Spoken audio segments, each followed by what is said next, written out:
Hello everyone. My iPhone is cooperating with me tonight. It's a little low. So we got a face cam.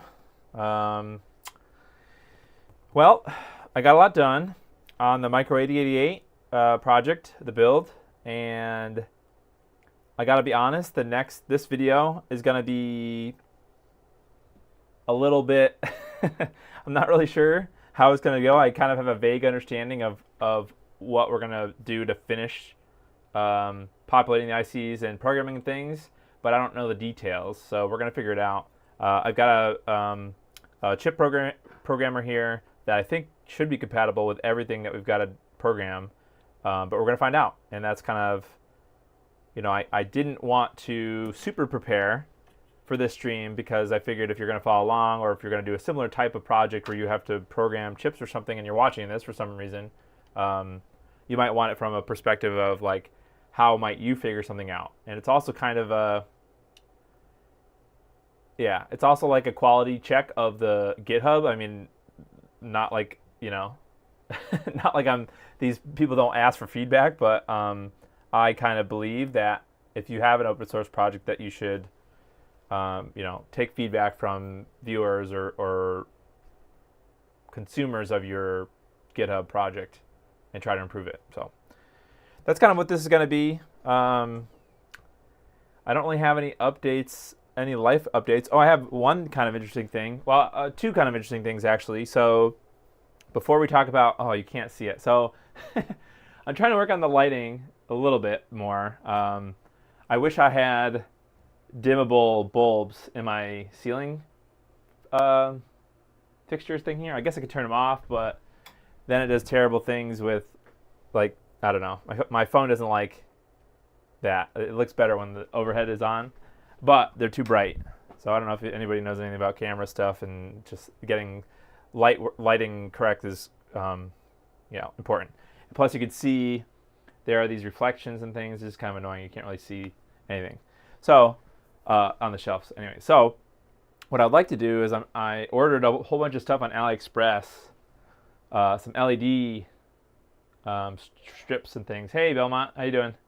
So I ordered some LED strip things, and this Quinn LED is this project. It's sort of like not like a breakout board, but it has this is really popular software called WLED that runs on an ESP32 on the ESP32 platform. So some people will just use an ESP32 dev board as the controller for LED strips. But this guy, Intermatech or something like that on YouTube. Anyways, well he goes by this other name for this project called Quinn LED. So basically, it's like it has the built-in WLED controller, but it also has a voltage. I guess it must be able to like auto detect the voltage of the LED strips, because LED strips can come in a bunch of different voltages: 5 volts, 12 volts, 24 volts, whatever. So this thing kind of manages the voltage for you as long as you have the correct power supply. And it has fuses and things on it, so it's like it's just a cool project in a little board. So I'm going to be setting up hey Obi-Wan, I'm going to be setting up 2 LED strips underneath these, like kind of like underglow, and it might look kind of, I don't know, kind of cheesy, but the cool thing about WLED is you can program animations and things on the strips. So you can have the LED strips have cool effects and things. And the board that I bought, the Quinn LED board, oh yeah, I got my hands like blown out. The Quinn LED board I bought allows you to have up to like 4 different channels, but I'm going to have 2. So I could have the bottom shelf and the top shelf have 2 different LED strips, and they could have 2 different animations. I don't know. It's kind of neat, and it's kind of a cheap project. I mean, less than $100 for all the stuff. So I have the LED strip, or the channels.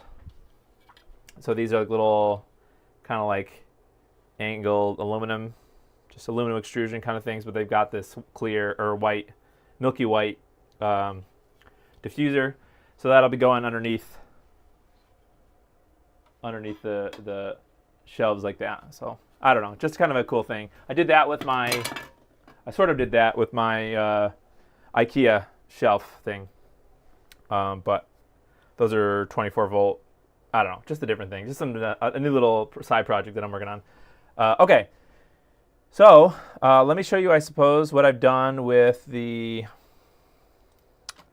board stuff here. Oh, you gotta be kidding me. Hold that thought. Camlink blew up. Why you do this, Camlink? Why you do this, Camlink? Why you doing this, Camlink?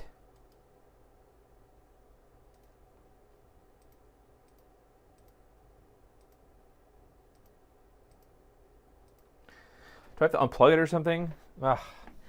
It's been 0 days since I've had USB problems.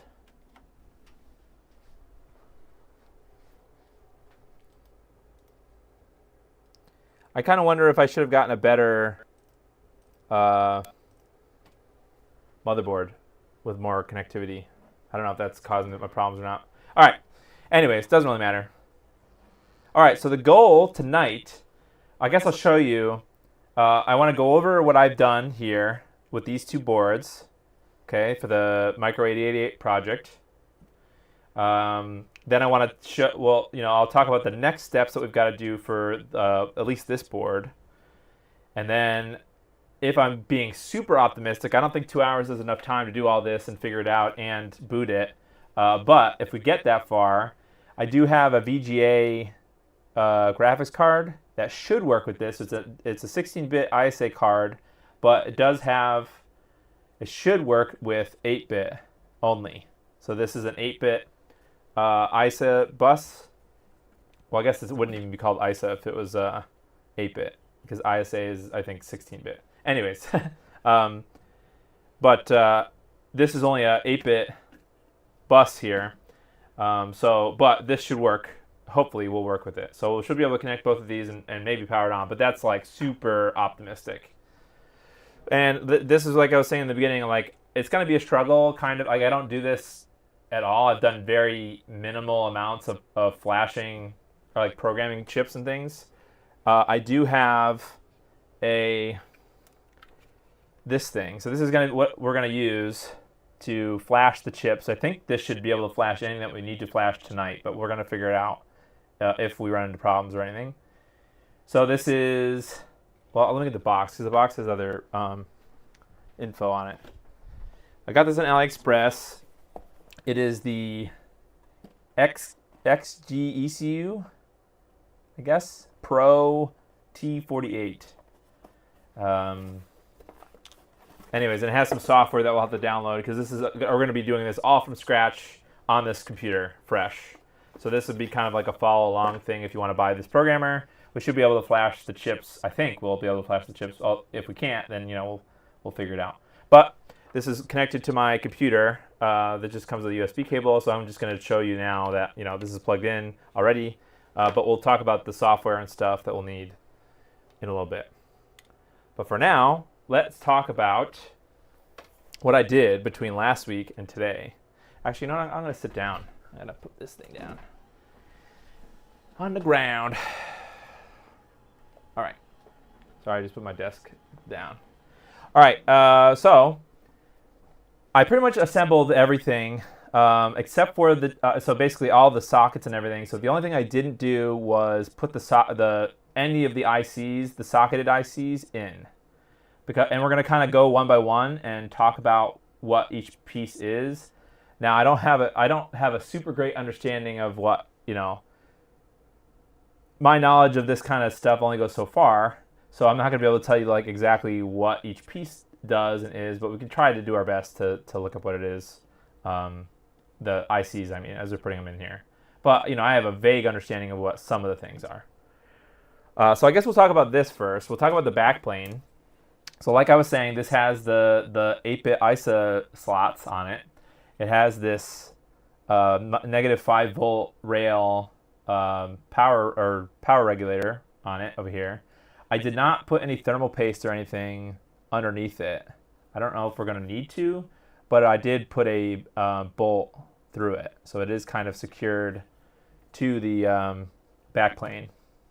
So it's not like flapping around in the breeze or anything, but it's not soldered to the board PCB or anything. It's just, and there's no thermal paste or anything. It's just bolted on and bent over. So this will be our power port, ATX style. So I do have an ATX power supply with the 20 pin breakout. So it's not 24 pin, it's 20 pin. So this is just for testing. The actual end result is going to be using a Pico PSU, and that's going to plug right into this. So it's kind of neat how this is like a retro computer, but you've got more modern connectors so that you can test it and stuff with modern stuff that you might have. So this might be a cool gateway into retro if you don't want to maintain an old power supply or something. So there's 2 chips on this backplane that we need to populate, but on the backplane we do have our this is where the power button is, or the temporary, I suppose. It does have a jumper over here, not a jumper, but like a pin here. So eventually, when we're finally in the case, everything's in the case, we will be able to wire up a power button on the outside of the case that will turn it on from the inside. Then there's these power and activity LEDs. Not really sure what those are going to do, but we're going to check them out. This board actually, it's funny, is I kind of talked about the main board had, I'll talk about it in a second, the resistors that were too big for the holes. I didn't, the BOM had different pieces, so these are all resistors that do fit. I didn't have to do any weird angular stuff. I guess I also wanted to mention, if you're building this yourself and you when you get to the backplane part and you're assembling the backplane, you might scratch your head as to why there are these resistor array spots at the bottom here, but no components in the BOM for the backplane. If you do read the BOM on the GitHub page, it says that these are not populated at all. So maybe there was a different design, because I think that the amount of pins and like the amount of these resistor arrays seems like it is the same as all the resistor arrays on the actual micro board. So it's possible that they were designing it in a way where they would put these resistor arrays on the actual backplane itself, but I could be wrong. So I'm just speculating there. I don't know any information about that. I did make an attempt to kind of clean the flux off the bottom, but if you've ever soldered a lot of PCBs with a lot of pins, I suppose, through-hole pins, you'll know that flux is very kind of difficult to get off if you don't use like a, at the minimum, I suppose, some soap and water and just kind of like use detergent or whatever to clean up all the things and then let it dry, or use a compressed air or something to blow it off. But I use the Leon's isopropyl alcohol trick, where you squirt the board, then you put a piece of paper towel on top and you squirt the paper towel, and then you use a toothbrush and brush it in. And then you repeat that basically several times with a new piece of paper towel to try to clean up a lot of the flux, as much flux as possible. So I hope that none of these pins, I don't think any of these pins are touching each other. They do get kind of close, so we're going to have to I think this board is fine, but the other board is a little bit more, I just want to make sure that there's no shorts or anything. So anyways, but we're going to just send it. We're going to try it. So that's the backplane. So this is where we're actually going to connect all the boards to, but the main board, the CPU board, is this guy. So this is what I started to populate last time, but now I've got everything on here. Let's see if there's any notable. I guess I had a kind of had a question, and this is really for Sergey. I mean, I don't think anyone's gonna be able to answer this unless you're him. There's a couple of capacitors here, right? C18, I believe, and then there's one here, C19, and then C20. The board markings actually look like they're for electrolytic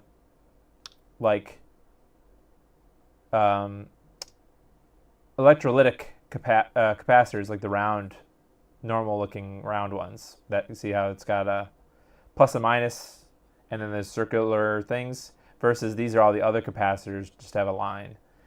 I'm not sure what's up with that. The values of those 3 capacitors are different than the other blue capacitors that you can see.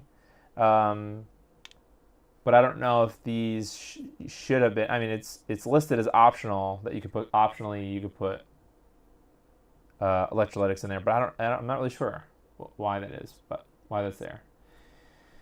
Yeah, I guess we'll talk about the rear. And I did not print. I meant to. There is a 3D printable bracket, like an ISA bracket, just like a normal PCI kind of slot bracket that somebody made that should have all the, so really all the ports that we have in the back here are just the PS2 keyboard spot or port here. Then there's this reset button and then a power LED. So that stuff sticks out the back, and as you can see, there's already mounting holes in the PCB here and here. It does come. The BOM does have you order a metal backplane, but it's blank, so you'd have to cut that out yourself if you wanted to. But I think it's just much cleaner, at least in my opinion, unless you have like a laser cutter or something, to just 3D print one that somebody made or design on yourself that just has those pieces on the back, just those holes. So we'll have to see. There is one listed. We'll have to see if it fits, and if it doesn't, maybe I'll have to manage that or make a new one or something. Let's see. This one I did not do any cleaning, so this is what you can see, like a before of flux, all the super flux that's on here. There's just so much of it. So I didn't clean this at all. I don't know if that's a good thing or a bad thing, especially since we haven't populated anything. It's probably better to do it beforehand, but we're just gonna wing it. And if I have to clean it later or whatever, so be it.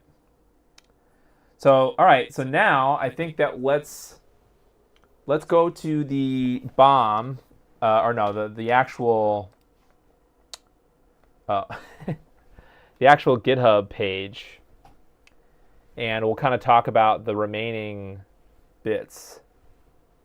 This is kind of awful. Hold it. All right, yeah, that's fine. Wait, maybe a little up here. Yeah, there we go. Okay, hello. It's me. Okay, sorry, I was just looking at the thing. Okay, cool. Let's look at the... This is the GitHub. Oh, I guess I'm on the wrong page. Well, I'm going to be looking off screen a lot. Like, I wanted it so that, like, I'm going to be looking this way. I wanted it so that I was looking this way, but it kind of covers up some of the page, so, like the description. Anyway, so this is the GitHub repository for the sort of the main Micro 8088 board. There is a section on here. I guess I'll talk about, before we move on to the programming and stuff and putting the ICs in, I guess I would just, let's go over the specs and everything and kind of talk about what I've got, and then we'll kind of put it together. I guess we could put it together sort of piecemeal. So I guess we'll talk about the processor. So the first thing is you need to have some kind of an Intel 8088 chip. Now the interesting thing about this 8088 processor is actually other manufacturers ended up making them later on. I don't know if that means that like Intel licensed them or people were able to, I'm not really sure. I guess it must be a licensing thing, because I do see an Intel copyright on my chip that I've got here. But I've got an OKI, I think that's how you pronounce it, an OKI M80C88A -10. So this is a 10 megahertz 8088, and if we look at the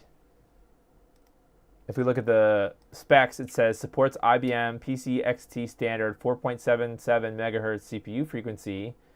So it's gonna run whatever CPU that you put in it at 4.77 megahertz, which is slightly faster than a stock IBM XT or PC. They both ran at the same frequency. But then if you're using, so there's two different types of Faraday chips, and depending on which one you get, depends on if you can use the overclocking or the turbo frequencies for these chips. And it all depends on if you have the FE2010A chipset, and I do. I happen to have. So we'll talk. Oh, before we get into the coprocessor, or before we get into the chipset, it does support the 8087 coprocessor, which is usually it's like a math coprocessor that has additional math functions that some programs and games and stuff use. I don't know how many video games use it, but like DOS games use it. But if we have to, I can always add it in the future. I don't have one right now, so just an FYI. But then there's the chipset, which I kind of explained is, well, it serves a bunch of purposes, and it's essentially putting a bunch of different types of ICs that are normally on, if you look at a normal IBM-PC or XT motherboard, there's a ton of ICs on the board. And over time, manufacturers were able to kind of consolidate those features into smaller individual ICs that did all the stuff together. So this is a Faraday. I don't really know what motherboards this would have been on originally. I'd like to actually see what what an original motherboard would have looked like. But it gives the motherboard, or this board anyways, the daughter board, I suppose, a bunch of different features. So a direct memory access, or DMA-C controller. Like, these are the things I don't really know a ton about, but these are just the features of the chipset. Then there is a programmable interrupt controller, or PIC, a programmable interval timer, and a programmable peripheral interface, and the clock generation. So I think all the clock speed stuff is handled in the chipset chip, and the glue logic, whatever that is. So this is the one that I've got. Like I said, I have the FE10 or FE2010A, and it kind of looks like this. It has this interesting. I think was it Obi-Wan said it was a PLCC is the form factor or something. I did manage to bend the pin back because one of the pins was bent. They look in pretty good. It looks in pretty good shape. I'm not going to do any pin bending or anything until I know 100% that I need to. So I'm going to kind of leave it as is. Actually, you know what? While we're here, we might as well just start putting some of these things in as we're talking about them. So let's first put the CPU in, and if you look at you'll have to look at the BOM. You'll have to cross-reference the BOM to know where these things go. But the CPU goes in U1. So the first numbered. Is that true? So the CPU goes in the bottom one, and the MPU, or the coprocessor, goes up here. FPU, sorry. I would think that it might be the top one. So the bottom one is actually where the CPU goes. So let me just kind of doing this with the chips here. Kind of like bending the legs in a little bit to make them flat. So if you get a chip that's never been used before, you might notice that the legs are kind of splayed apart. This is not really a good example of one because I've already done it because I tried it in the socket, but sometimes the legs are kind of splayed out, so you just kind of want to bend them so that they're all 90-degree angles before you put them in the socket. But then we could put it into U1. So let's go ahead and do that. And like I said, these are pretty nice sockets. These are called double wipe, which means that they have I gotta bend the pins a little more. They have a contact on either side. I just know that from Adrian's Digital Basement. He would get annoyed by these sockets that didn't have. They're only single wipes, only a contact on one side, but they do have a contact on both sides. So we lined up the moon part with the other moon part, and then we kind of shove our CPU in there. So that is our CPU. And I'm just going to double check the picture. Yep, I guess that's true. So the CPU on the bottom. Okay, so that's the CPU. Now let's put the Faraday chip in. Now these pretty much only go in one way. If you look for one of the corners that has a triangle. See, like these other ones are kind of rounded off. So that one's, but it's at a point, but it's rounded off. So this is another point, but it's rounded off. This is another point, but it's rounded off. This one here actually has a flat. It doesn't come to a point. It's sort of triangular. And that matches the socket here. there's on the bottom left is the triangle part, and the other corners are just, they kind of had notches in them, but that's where the other ones go. So that is the orientation, and I just checked against the picture also, and so the writing kind of goes up, like it'll kind of look like it's upside down, the writing. So I've never put one of these chips in before, but I think we just kind of shove it in. Ooh, it's kind of satisfying.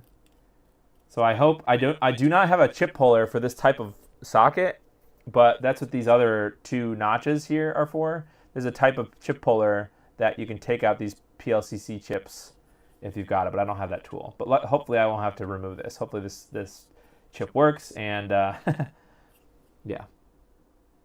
Cool, it fit in there pretty well, and it looks nice. I'm glad that it's populated now. All right, let's go back to the window captcha and then talk about the remaining stuff. Okay. So it does have, actually, you know what? Let's go to the, there's a how to build section. We'll go there. I think it's on this. I think it's on the GitHub still. Somewhere. I thought it was. Documentation?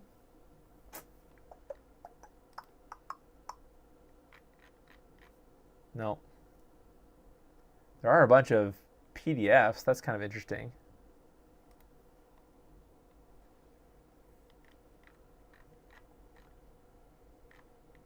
I could have sworn that. Oh, here we go. Building instructions. That's what I was looking for.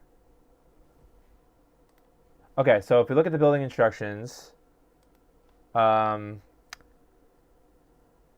kind of tells us the tool. Like, I guess we didn't really need to. Well, we probably should have looked at this for like the last time, but that's fine. I think most of this stuff will be fine. Oh, I guess I didn't know that the 8088 processor is no longer manufactured, but still could be obtained by several sources. So that's just a, yeah. Side note. I'm not going to talk too much about this stuff, but I guess this kind of goes over what I talked about already, right? So the recommended CPU is a 10 megahertz 8088, even though it runs only at 4 megahertz. Well, it runs at a little bit higher if you've got the certain,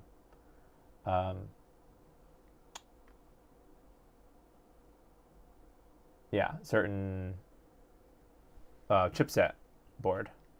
So then there's the RAM on, normally on the memory on a IBM-PC, I think like the default was 512, I think, on the motherboard. And then at the time, because at the time memory was pretty expensive, and it only had, I think, like 512 kilobytes on the original IBM-PC. But a lot of programs utilize a little bit more memory by using like an add-on expansion card that would give you the extra 100, like basically the limit, not the limit, but like the normal like usable limit that people traditionally have is 620, I think, 620 kilobytes. So this project uses these SRAM chips that each have 512 kilobytes on them. So there's two that add up to it, like 1024 or something total. But, you know, DOS is really only going to see that 620 kilobits. So let's get those ICs out. So this is going to be the SRAM pieces. So let's cross-reference the bill of materials. We'll get the RAM out, because we don't have to do any programming on the RAM. The RAM is just RAM. The computer is going to populate that, or, you know, use that when it starts and boots and stuff. So here's the RAM. So it's this US6C40 or 4008 SRAM, and there's two of them, and it goes in U5 and U6. So I need to find U5 and U6 in my. I've got a pile of things, all the little boxes of stuff left over. Just trying to grab it all and bring it over.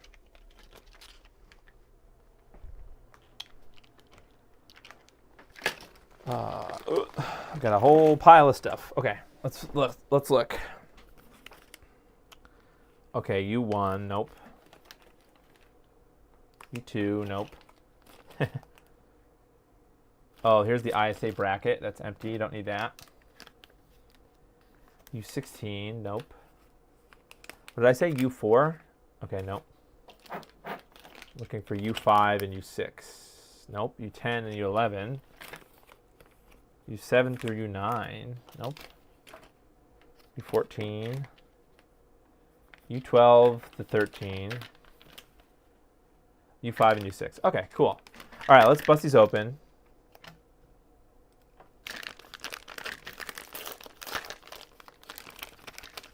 Did anybody watch Fallout, if you're still listening?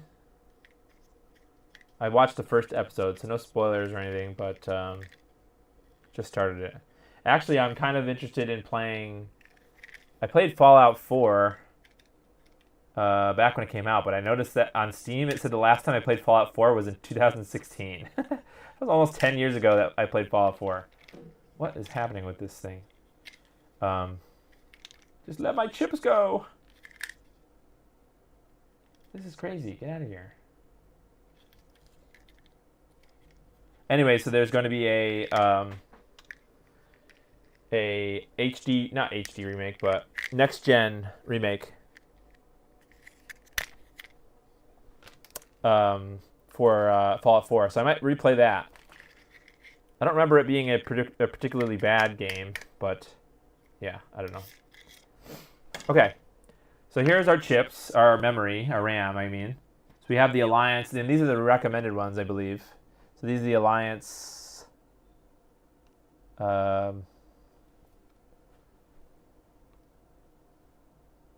This thing, AS6C48 or 4008. So we gotta do the, oh, this is what I was talking about. See how the chips, the legs of the chips are kind of splayed out a little bit. They're not like at a 90-degree angle. And this is normal for most new chips. So you have to do the thing I was telling you about before. You kind of have to do this. It doesn't really work well on the silicone surface, so I do it on the wood down here. So I have some wood down below, or my desk. I mean, some wood. Yeah, just on some random wood that you find. No, on my desk. So you can't really see, it's right off the camera, but so you kind of flatten those down, and then, you know, it's not a perfect job, but, oh, actually it's kind of over flattened, but that's all right. All right, so now these go into where? This is U5 and U6, which is down over here.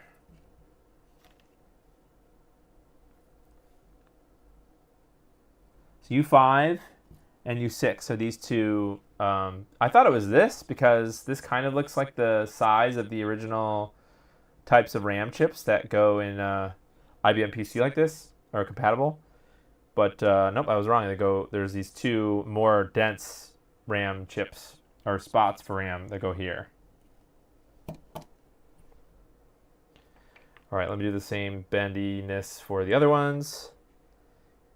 Me and the missus watched it, really enjoyed the attention to fine details, caused me to want to play some Fallout. Yeah, I would. Yeah, I never really played Fallout 76, but the last Fallout game I played, well, I played 3 and New Vegas, and then 4. I never played 76 or the original Fallout games, but I really like Fallout 3 and New Vegas were good. Okay, so then the other RAM chip is going to go down here, or in here. I really like the fact that this whole board is based off of, or has at least the bill of materials. I mean, you could get away with doing this for cheaper if you just solder the chips directly to the board.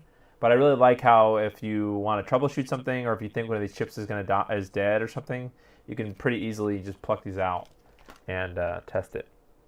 But this also makes me want a Retro Chip Tester Pro. Yeah, so I'm excited to watch more of it. I only watched the first episode of the show.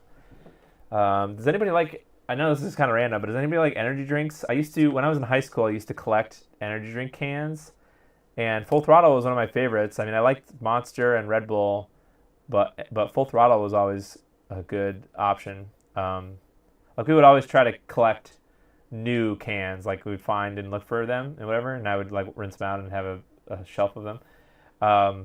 But they changed with the full throttle can. It's been a while since I've had a full throttle, and they changed it. So just a weird side note. Yeah. Okay. All right. So that is the RAM. We got RAM now. So that's cool. So let's move on to the next thing. Oops, that's me. Let's go to. We're going to very quickly run out of things that we don't need to. We're going to have to start programming stuff.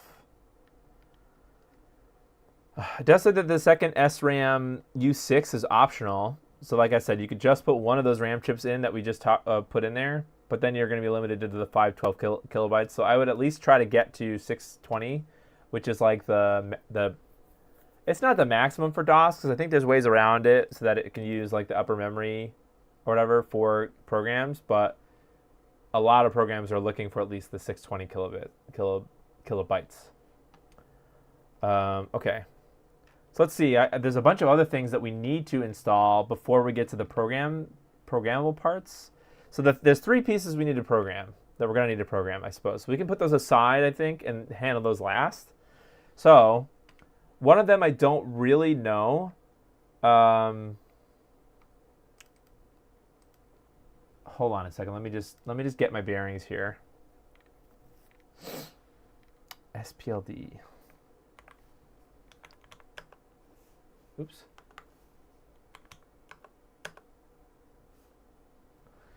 So there is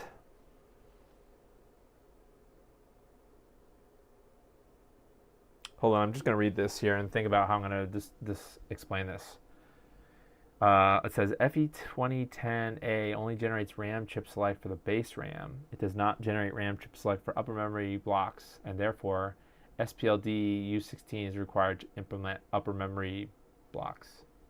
Or upper memory, I don't know what B, UMB?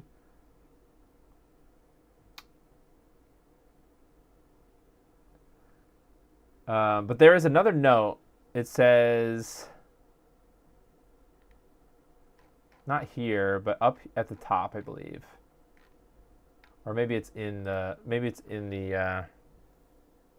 okay, here it is, optional components. Sorry, there's something I'm trying to talk about, but I need to make sure I have the right details to back it up.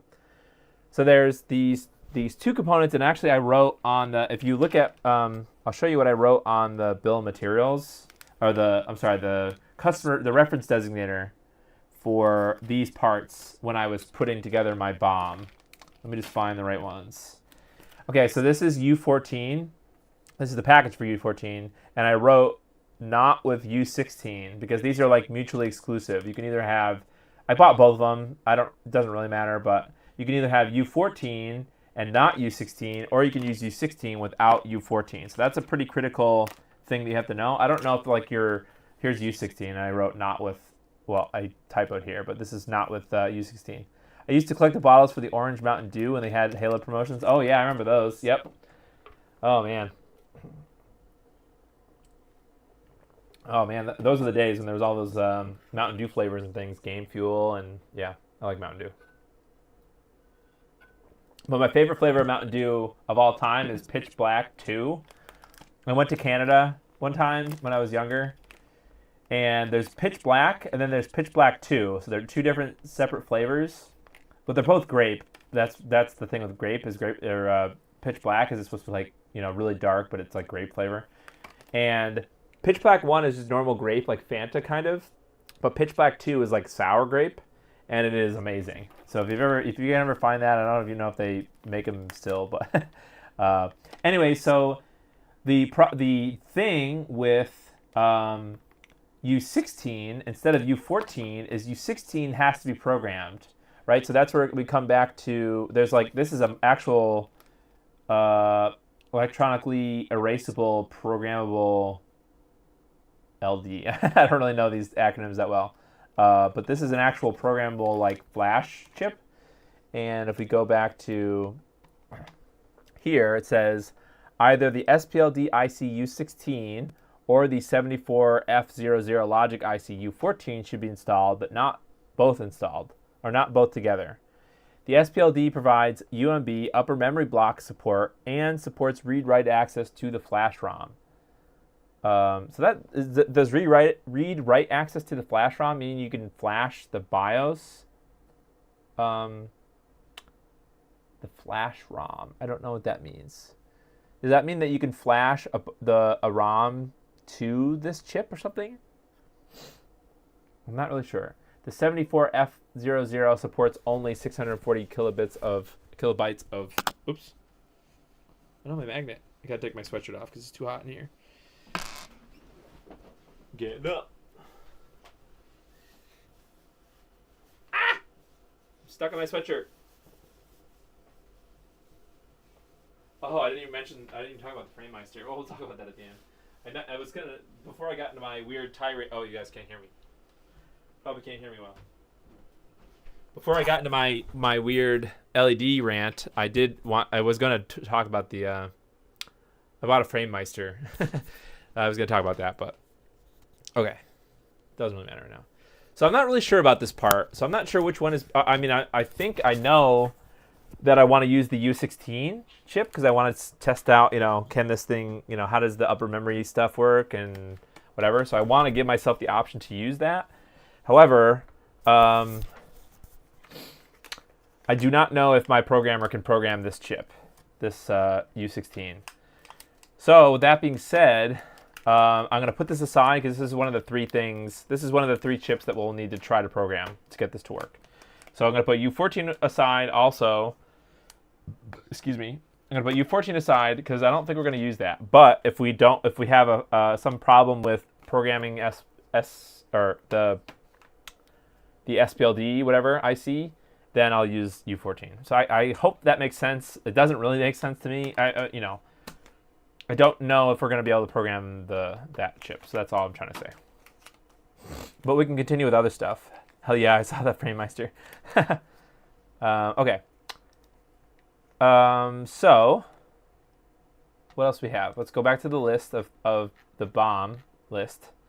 I guess we'll kind of go one by one through the other pieces, looking at the BOM. Oh, flash ROM dip. Is this what I think it is? Okay. Wait, U4. Where does U4 go?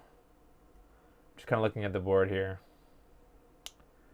That's U15. U16 is up there. Oh, U4 is there. Oh, yeah, okay. So we're not going to use U4 yet also because U4 is the BIOS, I believe. U4 is going to be for the BIOS. So on an IBM XT or AT, whatever, any IBM-PC, the BIOS is kind of like the program that runs when you first boot the computer, but you can change the BIOS to give you some additional functionality. So, for example, I have an IBM AT, which is the 286 variant of the IBM, the three original IBM PCs, I guess. And the IBM AT has a 16-bit bus, and you can use, if you want to, you can use an IDE controller and an IDE hard drive with it. However, I do not, depending on what version you have, I think, the original IBM BIOS does not support large hard drives.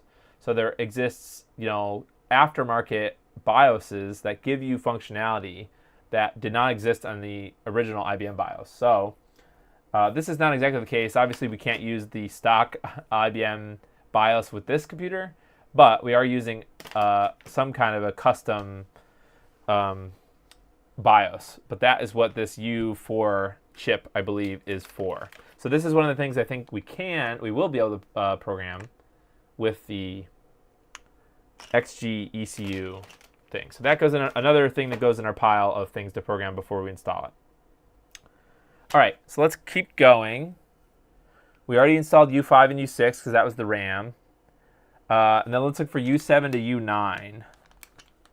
Okay, U7 to U9 are just these, they're just not discrete components, but they're like logic 74 whatever LS or something. That series of logic chips. This one is a 74F 573N, which is 74F573, which according to the bomb is an octal, which means 8.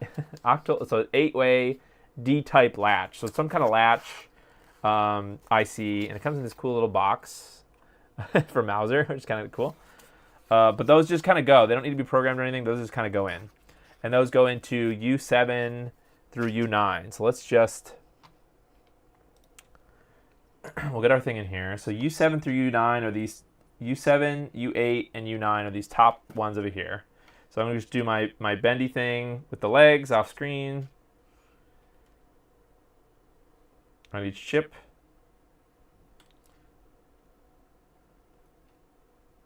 These particular ones are Texas Instruments ones. I don't know if that really makes a difference, but yeah. It's kind of cool. Are Texas Instruments chips made in Texas? Or are they just designed in Texas? Don't really know.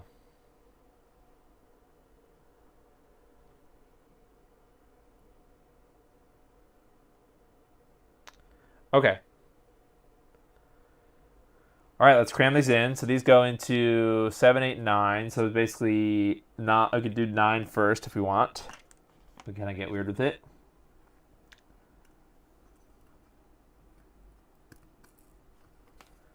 Okay, groovy. Okay, so 9 first.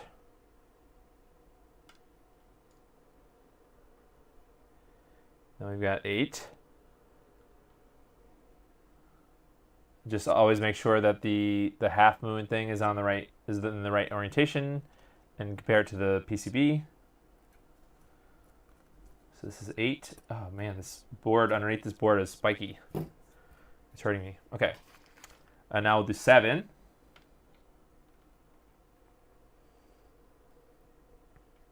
I really hope this computer works. It's gonna be amazing if it does. Just because it's crazy that you can just like, hey, I just built a computer from a kit. I feel like this is like wasn't the original Apple a kit computer like this? Or the Apple II or something? So I feel like I'm in the 70s or the 80s or something. So I'm pushing kind of really well in there, making sure not to bend any pins or anything in there. All right, cool. So that's 7, 8, 9. So we can get rid of another package. Another box, I mean. Puts the box on the floor. Okay, so now let's see what the other chips are that go, oops. What the heck was that? Let's see what the other chips are that go in this row here. So we got U10, U11, U12, and U13. Oh, I did want to mention this is how I handled the resistors, right? So I mentioned that the resistors were too big for they were kind of too long to bend to fit in the spaces that were on the board here. So I just kind of bent them up like this. Nothing special. There is a chance, I suppose, for these to maybe you could bridge them accidentally with something. If you dropped like a piece of metal or like a screwdriver or something, you could short them out. But like, I don't think they're not going to do that unless you actually crush them together. And the one really awesome thing about this board is that every single component is labeled not only like, so you got C, like capacitors, but it also tells you exactly what measurement.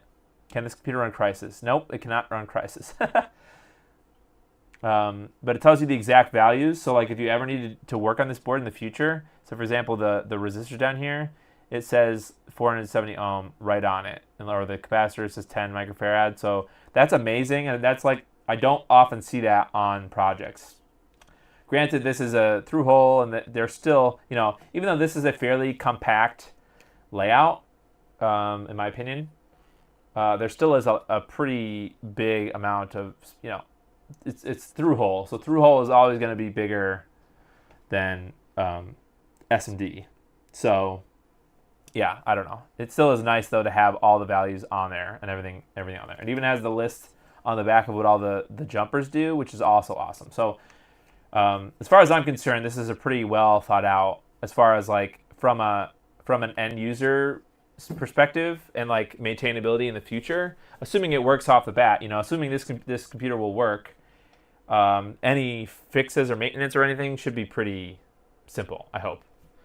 All right, so let's find out what U10 and U11 and U12 and U13 are. So it looks like they're split apart again. So U10 and U11 are the same. They are other 74 chips. So there's 74F 245 octal bus transceivers. What do those actually do? Usually, like, sometimes I don't really know what chips do, and I try to look them up.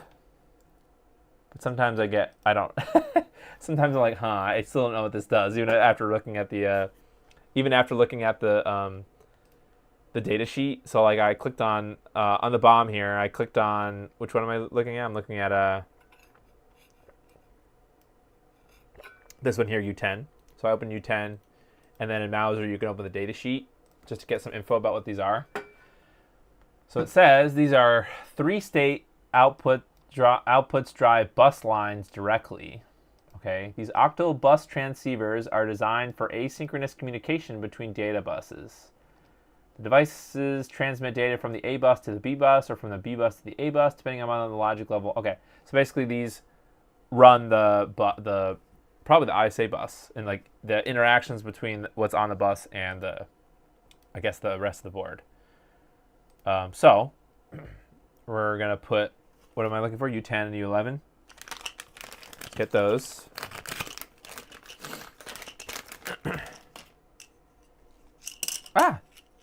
Dropped everything. They come in these weird containers. I mean, not weird. I mean, I've seen these before, but like these ones, I didn't know that these pins existed. So these are like stoppers or something.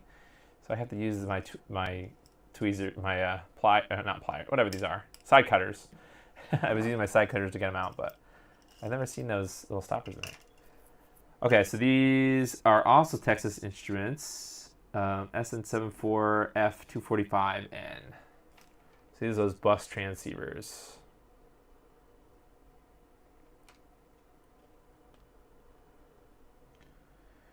And these are going to go into where? What did I say? U10 and U11? Or no. Yeah, I did. U10 and U11. Yep. And make sure the things and the thing. And then they're going to go right into the slot. Cool. And then same for the bottom one. Yeah, I realize that this might be a kind of a boring stream, but, you know, we're getting there. And I hope that the little, you know, the small amount of information that I am sharing, you know, even I'm not like the creator of this thing, of this board, or I don't super have high knowledge of old computers and the parts that are involved to make them. I hope that I'm explaining it okay. At least the steps that we need to do to build it. At least, okay. All right, so that's U10 and U11. We're getting there. We're getting to the fully populated board. Okay, so then U12 and U13 are the next ones, and these are octal buffers. Let's read about what octal buffers are. What are octal buffer? These octal buffers and line drivers are designed specifically to improve both the performance and density of 3-state memory address drivers. Okay, so they're kind of like, they kind of go along with those last chips that we used. They're buffers for the bus, I guess. I think that's true.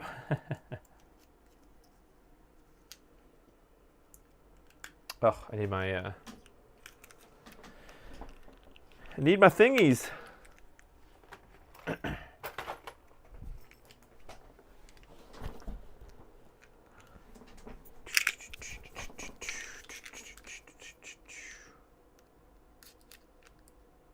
Open sesame.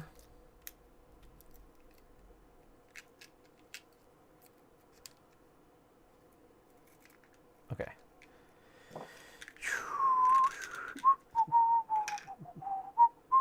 Some of them are new, I believe, Vincent. Some of them are not produced anymore. So it was, I guess, I last time I think I talked about how they might still be making the 8088 CPUs, but I guess they're not anymore.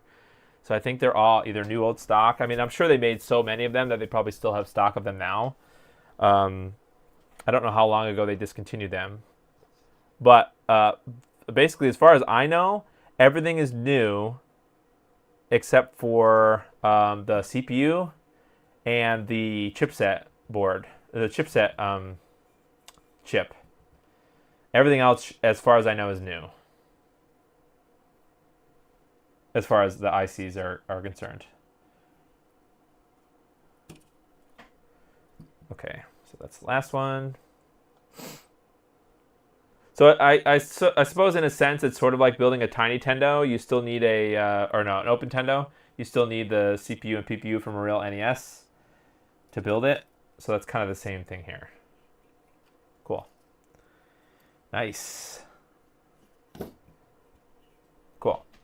All right, so that's that. There's only a couple more components left. So U14 and U16 and 14 are up here. This is that ROM chip that we've got to flash, and this space is for the FPU, which I don't have. So this is this one, and these four are the last ones that I haven't done yet. So let's go back to the BOM and see what's left.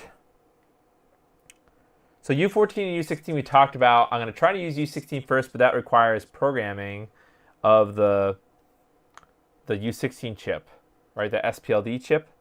So we're going to kind of put an earmark on that, but that's why we're skipping over U14. Everything will be FPGA based in the near future since supplies. Yeah, I mean, yeah, I mean, that would be really neat. And somebody was even saying that that'd be cool for somebody to make a Pentium FPGA replacement chip.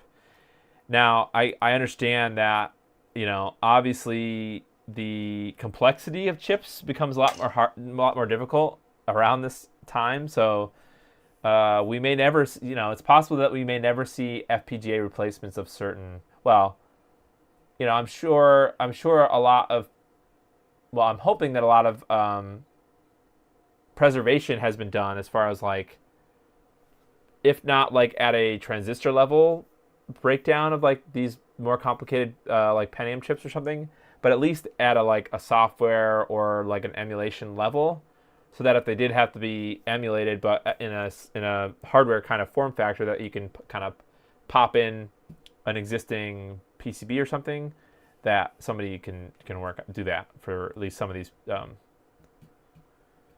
CPUs and things, chips and things. Okay. So U15 is the last one I think I haven't talked about yet. So let me put this on the floor. Let me find U15. So here's U15. I'm just looking for... we can also populate, before we get into programming too, I also want to populate the two chips on the backplane. I don't think either of them have to be programmed. So the third chip we have to program is this U15.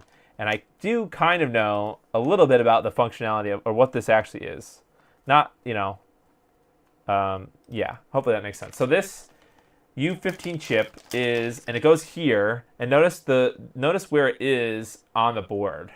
Okay, so this silver connector here is the PS2 port. This, the chip U15 goes in this spot here, and it's a microcontroller, and it actually runs code, like there's this code base I think called AT to XT, which converts or maybe it's, let me see, what is it? Let me look at the instructions here.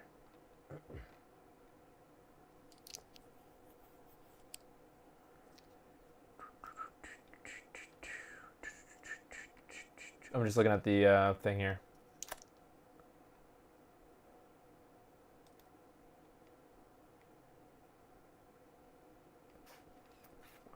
Where does it explain AT to XT? Let me just Google that.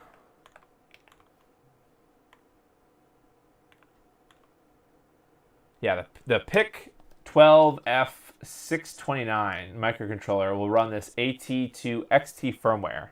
Oops. So this chip, let me take it out of this stupid thing. This microcontroller is going to run some software that adapts the XT, which is the large port. If you do run across a IBM XT or AT in person or an older motherboard, like a 286 clone or a 386 or something, more likely than not, they're going to have a larger. It won't look like a PS2 keyboard port. This stupid thing, get out. Okay. It won't look like this. It'll be a big connector for the larger keyboard, like for the, if you have a original Model M, the original Model M keyboard has a giant connector that you have to get an adapter. Yeah, Obi-Wan, I'm gonna flash them. I didn't populate any chips that I'm gonna flash yet. So nothing is in here that needs to be flashed yet. So this is the last thing that I want, or I guess I shouldn't have taken it out, but anyways, this is the third. Let me just put it back in its bag so I don't lose it. This is the third thing that we have to flash. So this is going to run that code to translate this AT connector, or the PS2 connector, sorry, to the XT protocol. Because I think the protocol is a little bit different, or something like that. So anyways, that's the third chip. So really, heard about the RGB to C02N mod. It replaces the NES Famicom PPU entirely with RGB out and also it improves spike limitation. Interesting. I'll have to look at that. That sounds cool. That'd be really neat if it was like a drop-in. It could be a drop-in replacement on a normal NES. That's neat. Yeah, Obi-Wan. So basically everything that's already in here doesn't need to be flashed yet. So the RAM doesn't need, the RAM is obviously going to be populated by the computer when it's booted. These are all just 74-based logic ICs, different logic for different ones, but they don't need to be programmed or anything. The CPU doesn't need to be programmed, and the chipset obviously does its own thing. So the other three, this will be for the boot ROM. This is that interesting upper memory block things. We've got to figure that out. And then the AT2XT firmware chip goes in there. All right, so that's where we're going to start. We're going to start by, I got to find we have to download the software for this, what is it called? This T48. I had it on my other computer, but I'm kind of doing this live and from scratch. So let's see, XG ECU T48 software. Great. My Shopify seems legit.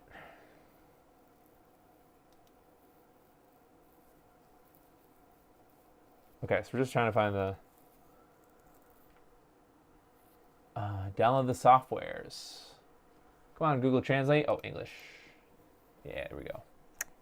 Cool. So the T48 /T56 /TL8662 plus. I guess those are all other names for the same thing. Let's download. What is local? I'm assuming that's Chinese. And then overseas is English, I'm gonna guess. So let's download that.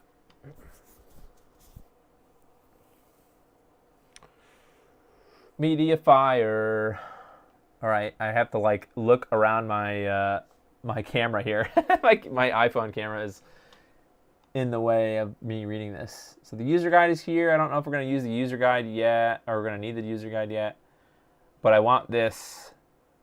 Let's see. There's two different versions of the software. There's XG Pro V1263 or XG Pro V1266A. I'm going to guess that this one is newer, so I'm going to download that one. So let's get our software.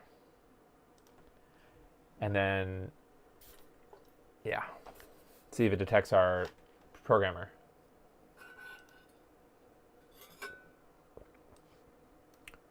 All right, so let's extract it.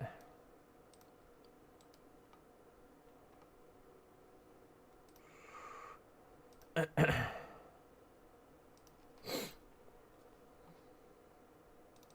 let's run the setup.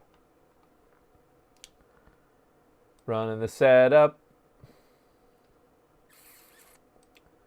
I don't want it on the D drive. Let's put it on the C drive.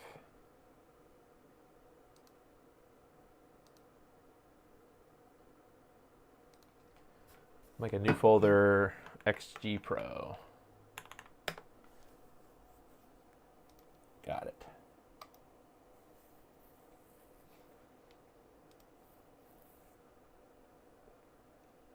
Okay. Oh my gosh, there's so many pop-ups and they're all coming up on the other screen. All right, I guess we're just gonna install it and trust this. I don't know. YOLO. If I get a virus, then rip. So I try to go to the as official looking as possible sort of website.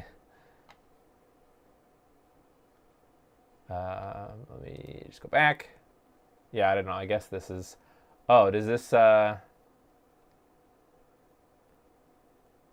say when this was made? I don't know. 2022, I guess, is when this was. Okay, finish. Okay, so we had some drivers installed. Oh no, it's gonna ask me to restart. Well, YOLO. I hope it worked. Anyways, we got our XG Pro. Please reflash firmware. Select main menu, tools, reflash firmware. Okay, so I guess it's asking to update the programmer. What did it say? File? I completely forgot what it just told me to do. Project or tools? Reflash firmware. Okay. Attention, please carry on this upgrade operation on the computer reliably and guarantee that computer's power supply and closes other application software. In the hardware upgrade process, if the computer to halt or the system power failure restarts, that possibly damages the programmer. Well, we don't want that, but hopefully we don't have a I don't know if it asks you every time. Like, did it know that it was updated firmware? Because I thought I was pretty up to date with this thing. I mean, I only just got this not too long ago, so maybe it detected an update, but it just reflashed it anyways. So YOLO. So as far as I know, this seems really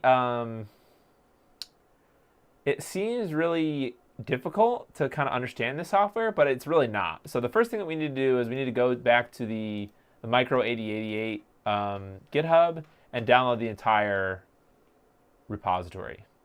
So we're going to need all the code that lives in here. Yeah. So let's see. Where does it say? I have this open. So if you look at the documentation here, it tells you, or the building whatever documentation thing. It does tell you. Oh, here. It tells you all the firmware that you need to use. So let me see. So for example, the BIOS, the BIOS ROM that we're gonna flash is this XI or Z, whatever, 8088 BIOS. But there is a version of it provided in the BIOS directory of this repository. So all the code we need, I think, should be found in here. The AT2XT firmware. Can be extracted from the X. Oh, I guess we do need this one. All right, so let's download the whole repository. And we're going to unzip that. But we also need the AT2XT firmware, which they link on this Vintage Computer Federation thing. Is this the last updated one? Oh boy, this is sort of an interesting. I don't know if that means this is the specific one we need to use. I'm guessing.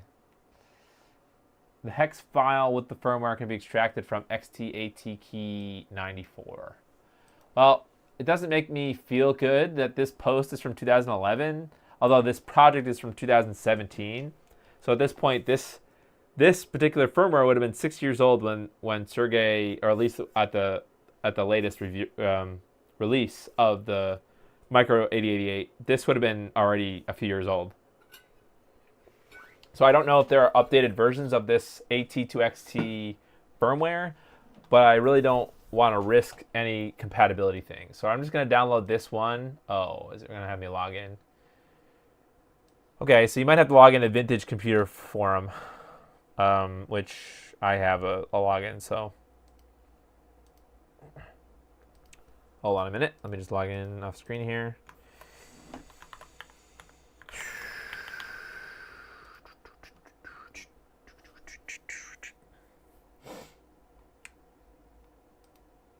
Oh, maybe not. Maybe it just downloaded it. Huh?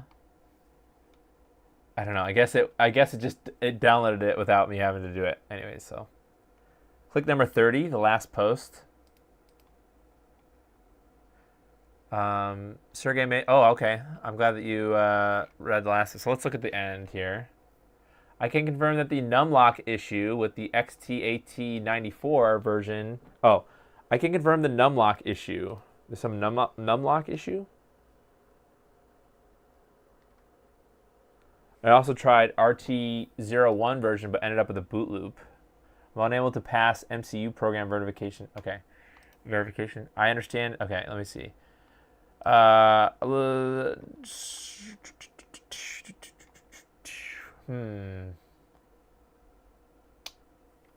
Okay, so I'm still going to go with the version I think that I downloaded already. It sounds like there may be a bug, which is kind of interesting. But it looks like Sergey is responding, and this is last year. But it could, I wonder if there's bugs with different language layouts. So it says this BIOS was generally designed for US/English layouts. So maybe it's a bug related to other keyboards. Did you find something else, Vincent? The numlock issue. Okay, so we'll have to figure out. It's possible that there might be an issue, but there should be an updated files in between the threads. Is there an updated version in here?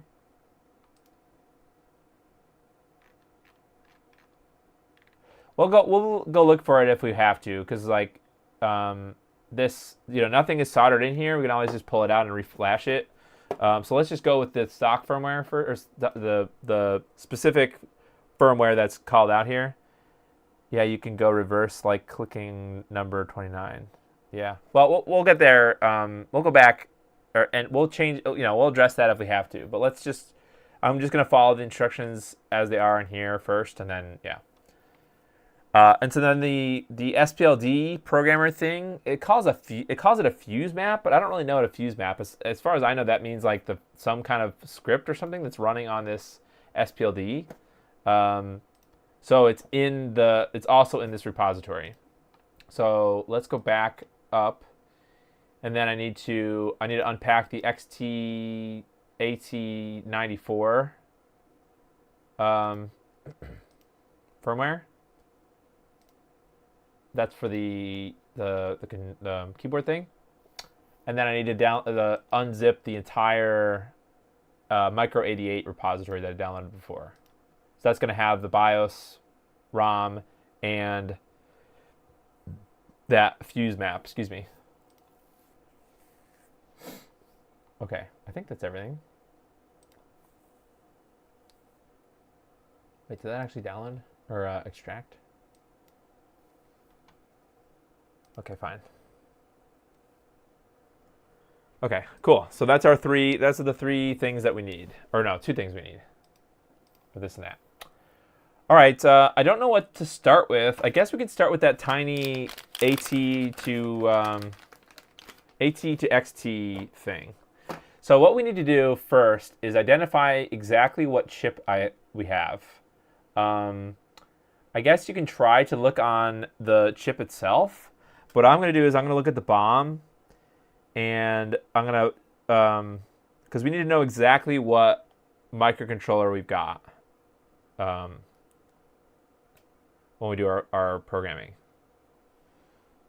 I'm just bending the pins a little bit here to be flat.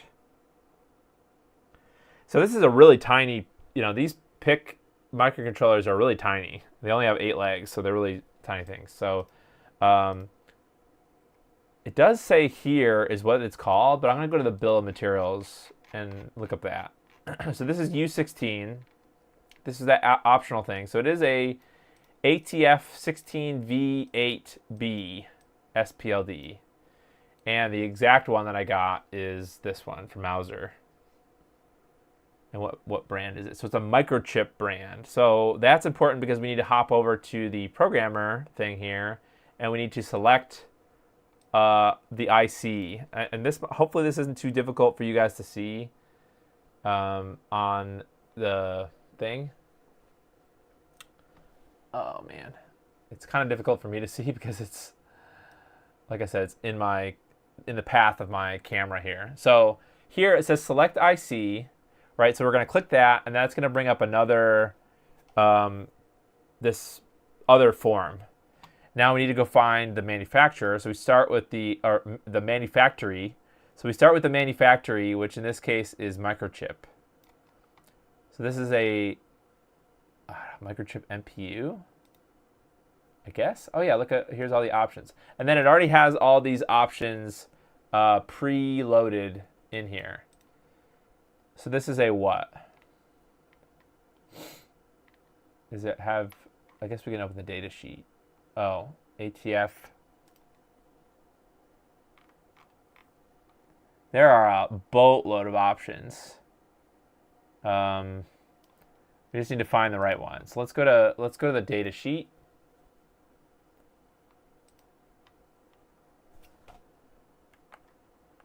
And we'll see if we can find the exact one that matches. Oops.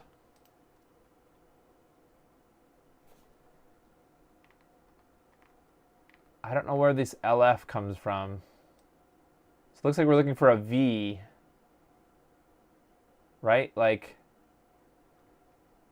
pick 16V8B, I guess. But I don't see that anywhere. Can I search in this thing? Oh yeah, we can. Can we search ATF? Oh yeah, look at that. So is this an Atmel? So I guess it's manufactured by Microchip, but it's an Atmel design. So I think that's all we need to do. So if we type that in, and actually we could probably steal it from the bomb, or steal it from here. So if we type in this, or we'll just copy this from the Mauser page, this like the beginning of the manufacturer part number, and we'll put that into the programmer, and yeah, then you can see we've got even more options, but then I guess we can find out which of these the actual footprint also matters because that's how it's going to program it. So we have to figure out which one we've got. So this one is PDIP20.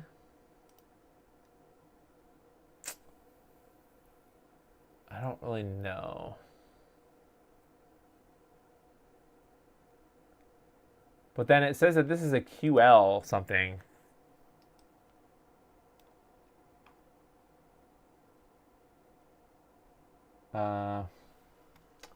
But it doesn't really say which part did we get. We got the non-QL one. It doesn't say QL in the part number. So I'm going to say it's not the QL variant. So I'm just going to say it's the bog standard B variant, which is the top one. So the ATF 16V3 or V8B. So we're going to just click select, and I'm not going to, because I don't think it's an SYC or a TSOP variant. I don't think it's that. So this is the stock one here, and we can finally put it into the programmer. 20 pins. Yeah, those other ones are different pin outs and things. This is only 8 pins. Now, I guess I'll show on the programmer. The TSOP is just through hole versus surface mount. Okay, got it. But I think this is a different variant as well. Okay, so actually putting I'm sort of tethered to this USB cable. That's why I'm like pulling on it a little bit here. But you can kind of see here there is a label here that tells you that you want your IC. So this end of the programmer towards the LEDs here, that's where we want to put the first pin, which is in the half moon notch thing. That is going to go up there. So the chip is going to kind of go into the slots at the top here with the notch going there. And you know, however long your chip is, that's how long it just goes into the thing.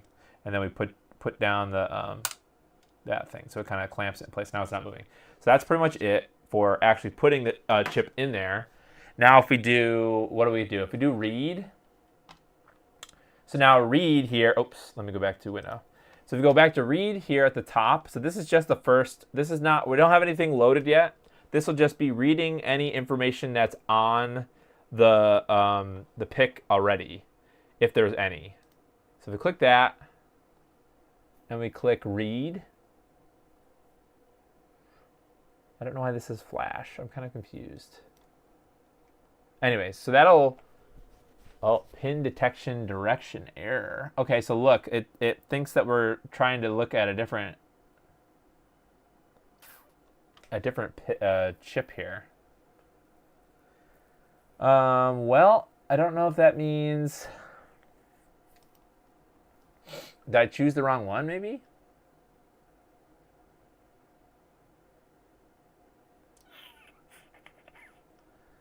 Okay, well, this is where I said we were going to kind of struggle with this a little bit. I guess I'm going to grab this whole part here. We'll search for this entire piece.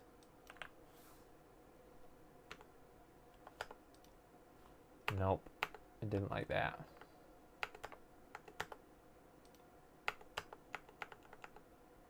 Oh, maybe we have to add ATF. Nope, it did not like that. Huh. Well, I guess we have to go to back to here and find out what we're missing. TSOP, okay, we already did that. Huh.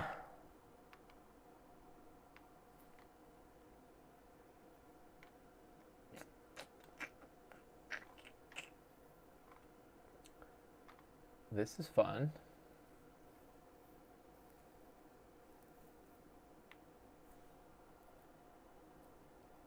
I don't understand then. This data sheet for this microchip thing. Oh wow, this is a completely different picture, isn't it?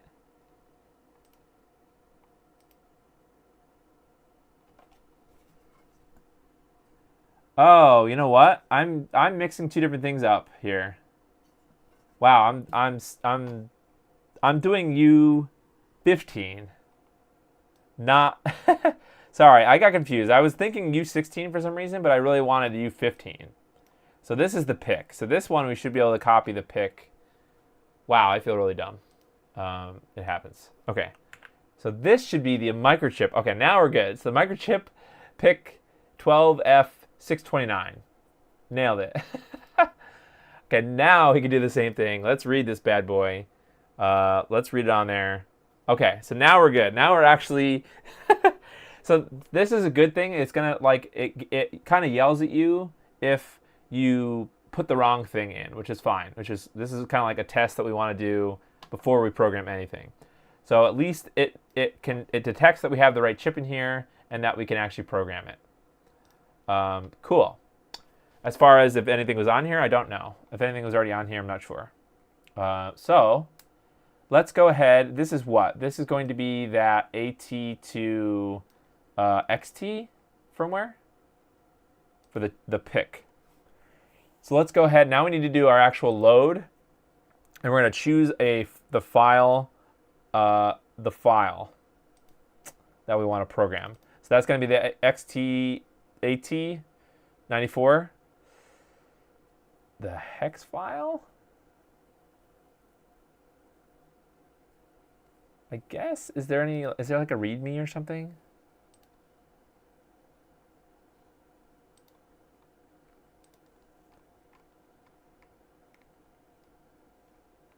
The hex file with the firmware can be extracted from the zip file. Okay, so it's the hex file. This xtatkey.hex. To region, flash, or EEPROM.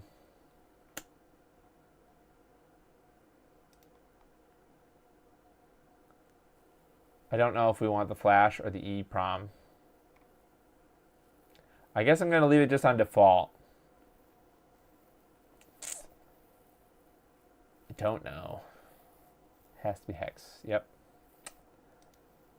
Okay, well, this is the loaded firmware, so it's going to load. It has to load it into this program first, and now we can actually try to click program, and we'll see if it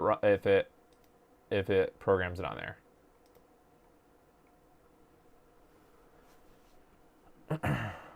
So it kind of verifies it. Programming failed. Okay. Config error at 00. Buffer value OXD4. IC value 00. Okay, well, that's fine. Let's try it one more time. ID error. Chip. Check the chip correctly. Whether contact good pin. Okay. All right, well, that's fair. Maybe it wants us to, I don't know. Maybe something happened to the chip or something. So I just kind of jiggled it into the holder. I don't know why it would, but. All right, let's go ahead and try to program it again, I guess. Program. Is this only one time readable or writable? Let's see if it reads back anything. Well, that's not great. Hey, Bartleby. Yep, just kind of struggling with our struggling programming these chips here. Erase the chip. Okay, so I see an erase button. So let's try that. Erase.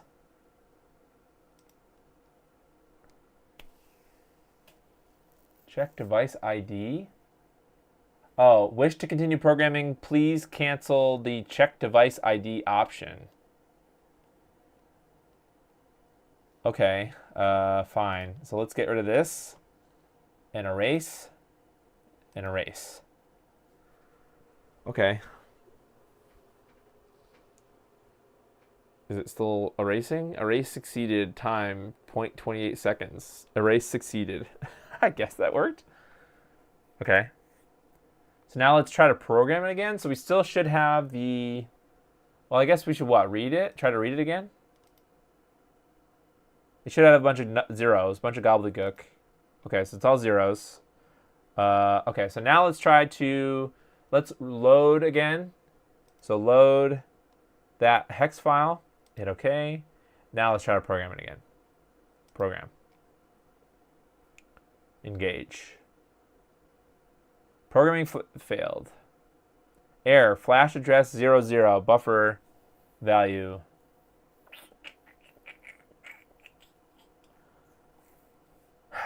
Huh.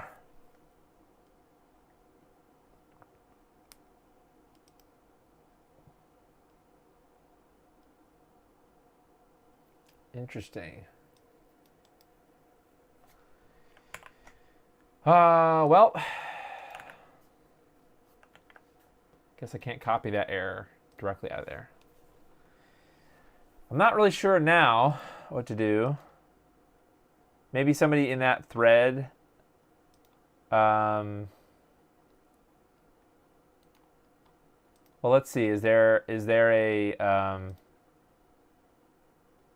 GitHub for this project here? There's a wiki page. Of course, it's broken. Okay. Okay. So this original project is from 2009. Jeez. Well.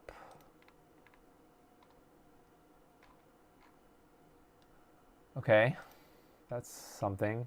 Maybe we should move on to the next thing, and we'll circle back. Let's try to program the BIOS, because I'm a little more confident. Well, I hope that will work. That's kind of man, that's kind of sucks. That didn't work. That's fine. We'll circle back to it. So now this is U4, which I believe is the ROM chip. So this will load the BIOS, which is so this is like not optional, not an optional thing. So if this doesn't work, then I don't know.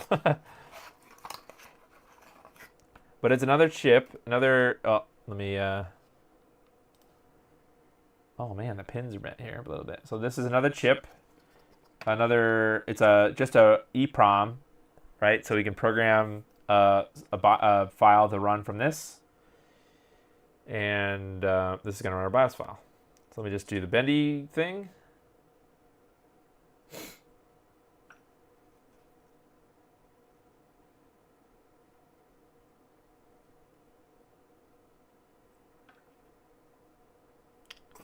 Okay, so we got our bendy chip. Now let's put it in the programmer. Again, this way up. And lock it down. And now we're going to need to change the type of chip this is. So go back to the BOM. This is the one for the BIOS, which is U4. So let's grab the whole name, the whole first name there. So it's a flash ROM DIP32 package. So let's go back and we'll I don't know.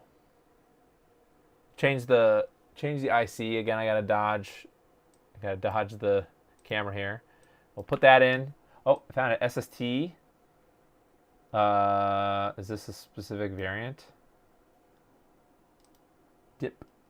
No, I guess not. DIP package. Okay. Yep, so it's just this top one, I think. So hit select, and then we'll hit read. Again, this should be blank. Okay, so it read successfully, which means it read nothing. Bunch of Fs, bunch of all ones in the whole chip. So that's good. That means it detected it and can read it. Now let's load the new file, which is going to not be this, but it's going to be in the GitHub, the downloaded GitHub files under BIOS. And then every version is here. XTIDE. Does this mean that the BIOS already has XTIDE in it? I'm confused about what the difference is between these two. So like this is the newest version, obviously, 9.9. But what is the difference between the... Okay, let's read the README. That might answer our question.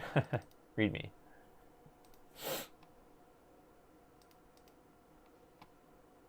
Okay.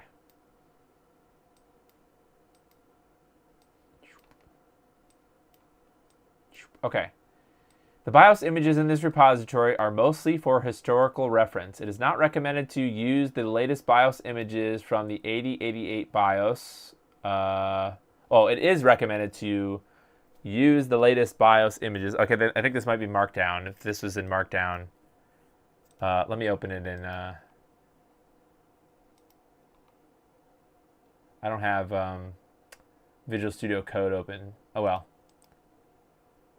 I don't think Notepad will do Markdown. That's fine.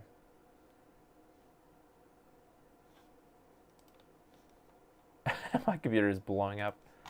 Okay, forget it. Fine. I'll stick with Notepad. Okay. Notepad++ exploded in the background. Okay, so he recommends using the latest BIOS from the folder in the GitHub repository. There are 3 versions in the repository. So there's the BIOS micro 8088 XTIDE.ROM, or the 8088 BIOS with the XTIDE Universal BIOS extension.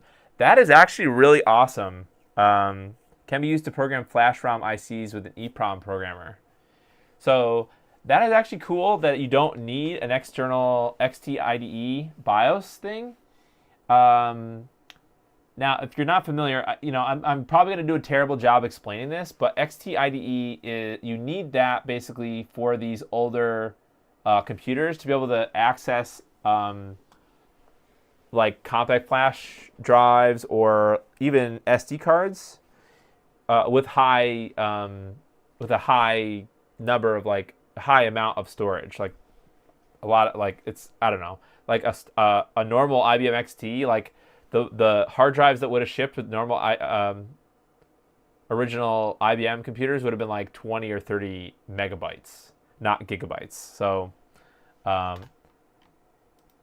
yeah. So that XT IDE allows you to access more files on larger hard drives. So, all right. So that's the first version. I think that's the one I'm going to go with, but we'll read the other version. So the second one is the 8088 BIOS without the XT IDE Universal BIOS extension. And then the third one is the 8088 BIOS only. This image can be used with XeFlash utility to update the BIOS flash ROM in system. Okay. Okay, so I want the one with the XT IDE BIOS in it. So that's this one. Okay. So let's load that bad boy. All right, let's try to program it to this thing here. This is for all the marbles.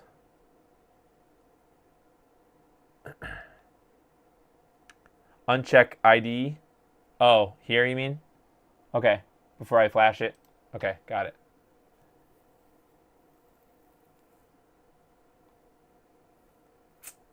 Should I erase this chip too? Let's try to erase it first then, I guess. Okay, erase succeeded. All right, now let's program the BIOS. Yay, we did it. Okay, so this one succeeded, fine. I'm gonna run the program one more time. I don't know why, what's his name? Adrian, from Adrian's Digital Basement, he likes to do multiple flashes before he puts stuff in there. So I think that's a win. I think that means that this now will have the BIOS ROM on it. So if we ever need to update anything, I guess actually, you know what I should do? I'm gonna, what's interesting, something I found that Adrian does, actually, and old BIOS chips will do this also. Basically put the version of the ROM that you flashed on a label and put it on the chip. So I'm gonna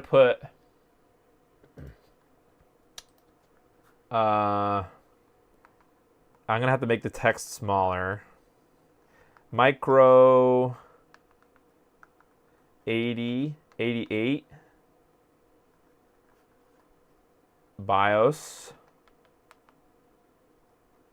0.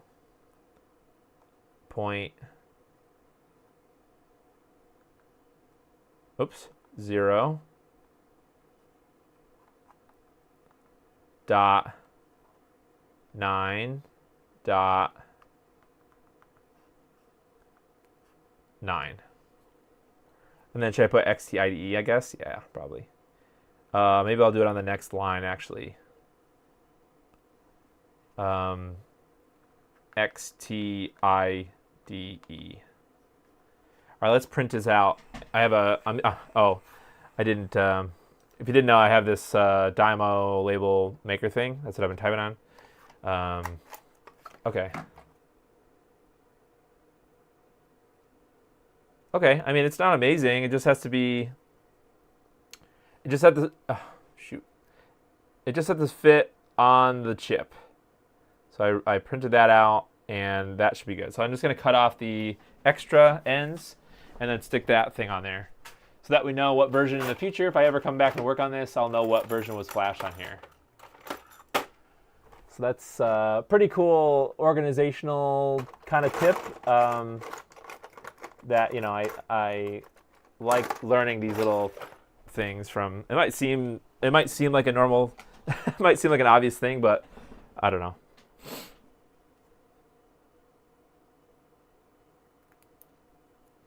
I guess you could always just pull the chip out and read it, but it may not have comments in the BIOS the flashed code. It might not have any indication of what version it was running. So Just kind of keep track of it on this label.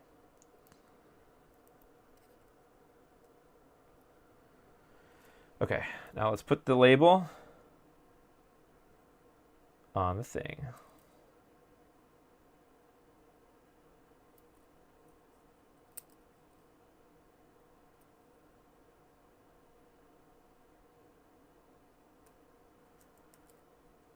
Okay, cool.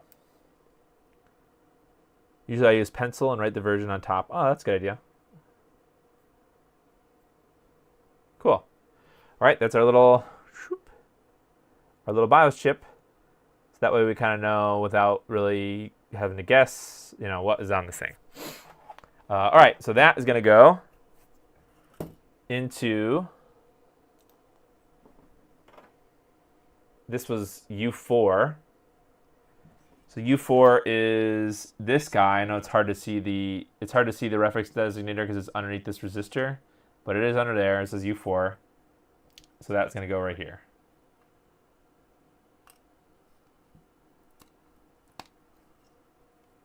Nice. So at the very least, if we try to boot this thing now, I think, well, if we put U14 in here, I'm pretty sure that we would be able to try to boot this thing as is. We wouldn't be able to use the keyboard until we populate the pick thing here. But the BIOS would at least, we would have some more functionality of the computer.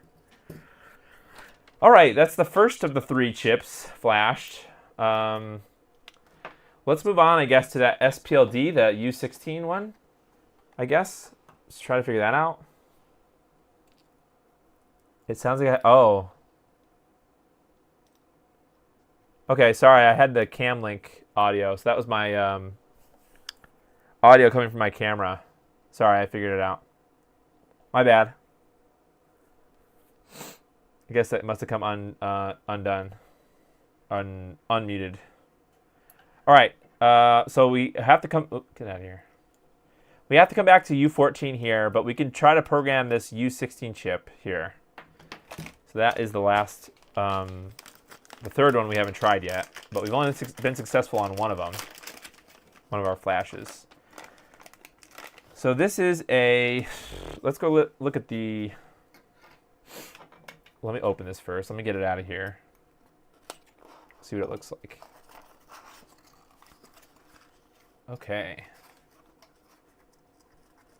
It's pretty neat that so far this programmer has been able to, I mean, this programmer was not really that terribly expensive on AliExpress. I think it was, I don't know. I mean, it's just a useful thing to have if you're doing anything with programming actual chips. And I know that you could do, there's all sorts of adapters and things that you can program surface mount chips and things if you have the right kind of PCB thing. Okay, so this one, this is our Atmel boy that I thought the other thing was, I think, or maybe not. But let's actually look at the bill of materials. Okay, so this is U16, which is ATF. It's this one. So this is one I was accidentally writing before. So let's go back to our programmer. Let's put this here. I got one for $70 with a bunch of adapters. I probably should have gotten all the adapters, but I was cheap at the time, and I just got the basic, just the programmer. I figured I could always buy the additional adapters and things afterward, but I don't know. All right, so let's put our chip in the programmer. I'm not gonna switch this time. I'm just gonna put it in there.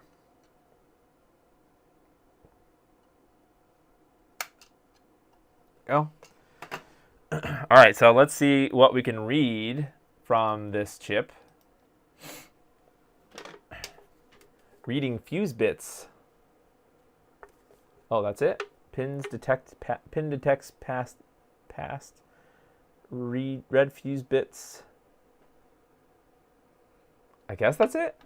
So the fuses are like what this is running or something. Not really sure. This is a simple programmable logic device.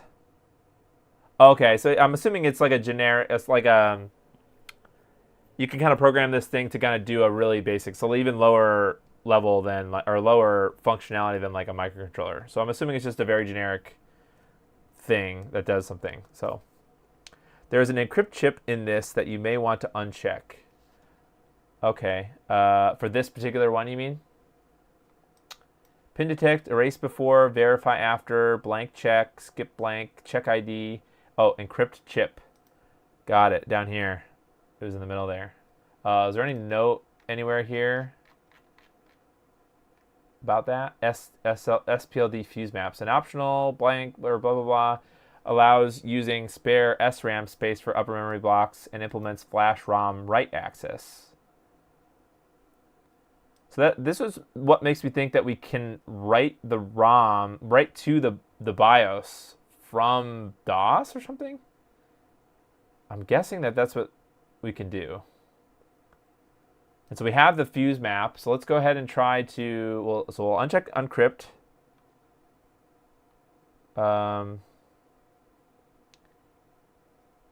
And I didn't change anything with the voltage here. But let's now load so we're not in the BIOS. We got to go back out from the BIOS and go into the SPLD, and then go into there's a test and prod. I'm assuming prod is the good one.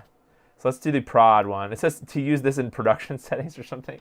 I hope nobody uses. Well, I don't know. I mean, is there anyone that uses this micro 8088 project for some production real world thing? Because that would be kind of badass. Okay. So I think, encrypt chip rechecked itself. All right, so I think that's it. I'll wait 30 seconds. Speak now or forever hold your peace. If you notice anything that I'm doing. I don't know what lock bit means. I don't want to lock it, do I?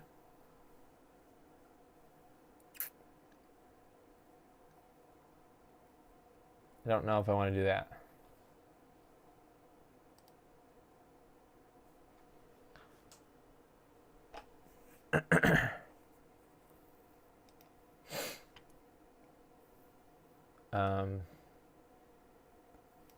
Just waiting for any screams in the chat.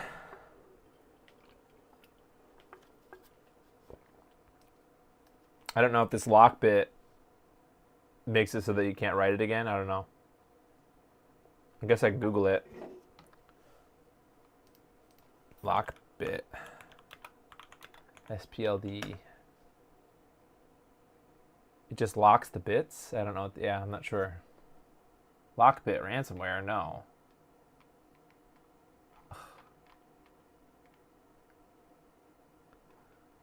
No, I'm getting some other random crap.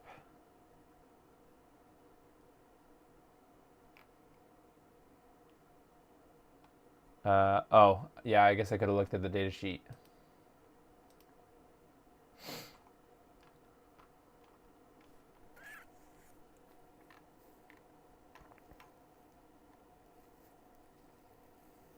Well, we were pretty optimistic about trying to get this thing to boot tonight, but yeah. Where's the what is this, U14? No, U16. This thing. I don't know if we're gonna even find anything in the data sheet to tell about lock bits. Let's see. Can we search for lock? Oh, block diagram. Clock. Excuse me. I don't know. It's probably not going to say anything about lock. All right, I'm just going to send it. Hopefully this is correct. Yeah, it should boot since the BIOS is done. Yeah, it should boot. Yep. But we won't. I think we either require U16 or U14. So we won't be able to use the keyboard yet, but all right, so let's just program this. YOLO.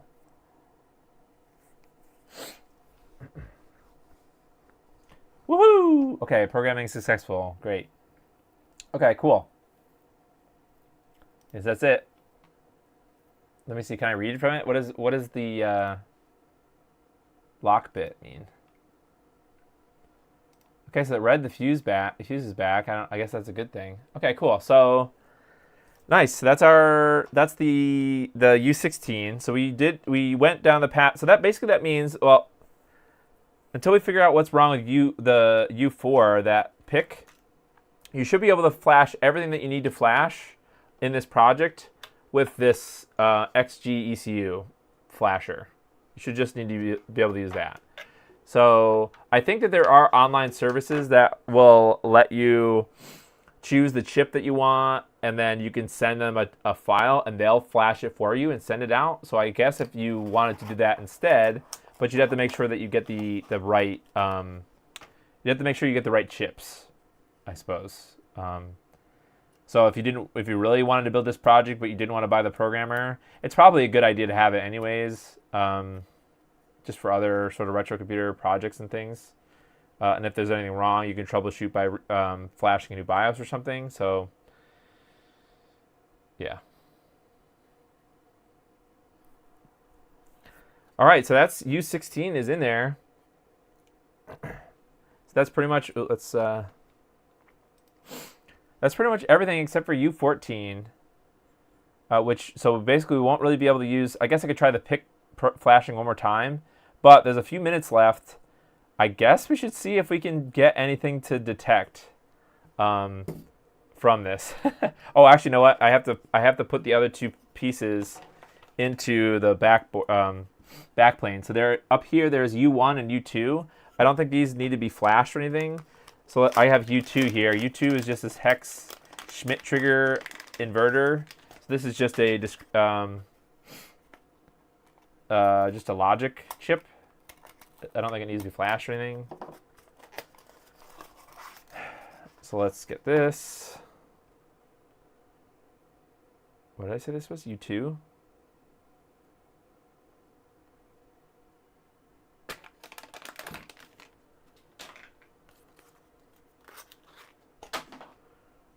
Okay, so this is U2. U2 is the top one here.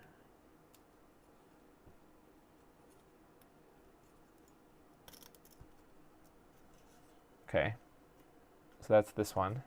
I'm assuming that these chips are required for boot, but not sure. All right, so then the last bag we haven't opened yet for the whole project, or at least this part, is U1, which it says it's a dual with clear preset flip-flop. So it's another kind of logic chip.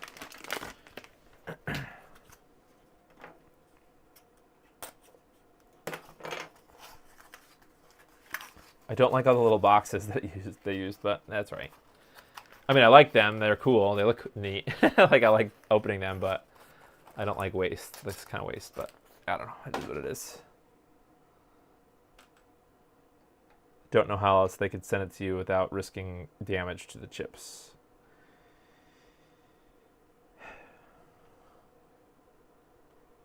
Okay. So this is U1, and it goes in that bottom thing here. Boom, shakalaka. All right, cool. So the goal of the next 10 minutes, I suppose, is to try to connect everything that we need to power this on. So while I'm here, I suppose, I got the 20-pin connector from this power supply. It doesn't have it's not plugged into the wall yet, but nothing else is plugged into it. I think this should just work. So that's the ATX power supply. That should provide everything, and we'll be able to see these lights and see what they do. I guess we don't have to worry about plugging anything into this yet. I have a keyboard, but it won't work without this this chip in it, or I won't be able to type. I hope it doesn't not boot. I mean, we can just see what it displays. I'm unsure if this needs to be in a specific slot. I'm guessing I can just put it in the same first slot. Although, you know what? Maybe I should put it in like the last slot or something in case we want to read, or like. So I'll put the VGA in the bottom slot. Looks like the PIC 12F629 and the XG Pro, there have been some issues with programming them. Looking for fix. Okay, awesome. Thanks, Brattleby. So I'm going to put it in this bottom, the second to last slot. I'm going to put the VGA card here, but in case we want to be able to look at the LEDs or something, or the activity LED or something on the board. Oh, you know what I didn't do is I didn't do any of the. I didn't address any of the jumpers.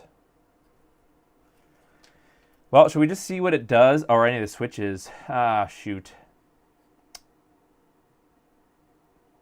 All right, so before we power it on, we have to look at all the jumpers. I kind of jumped the gun a little bit.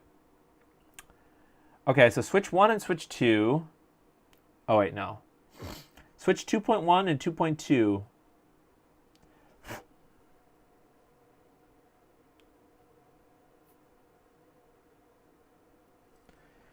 Are for the video mode select. And so it says MDA or Hercules. So we don't want MDA or Hercules.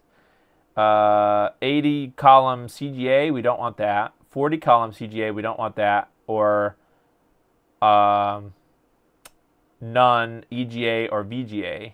So we want this last option, which is switch 2.1 on and 2.2 on.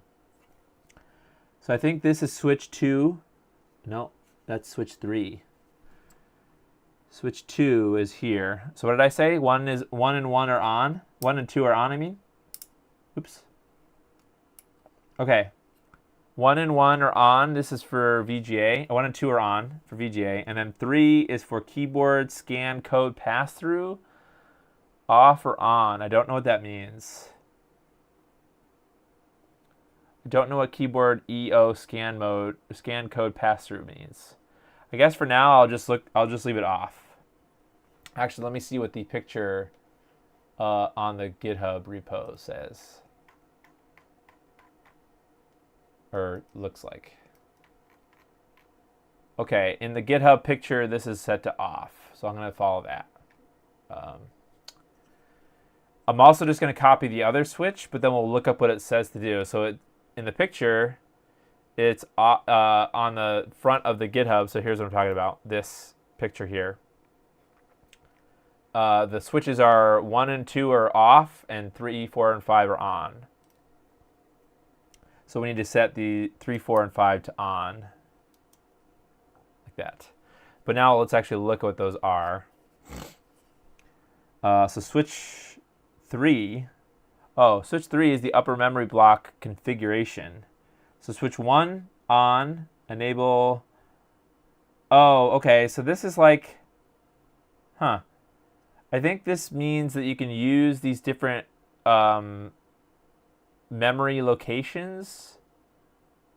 It's like enabling or disabling these things. So I think I'm just going to leave it as whatever the default, whatever the configuration was in that picture. I don't know if that's good or what, but until we come up with another issue, I don't know. Okay, so then is there anything about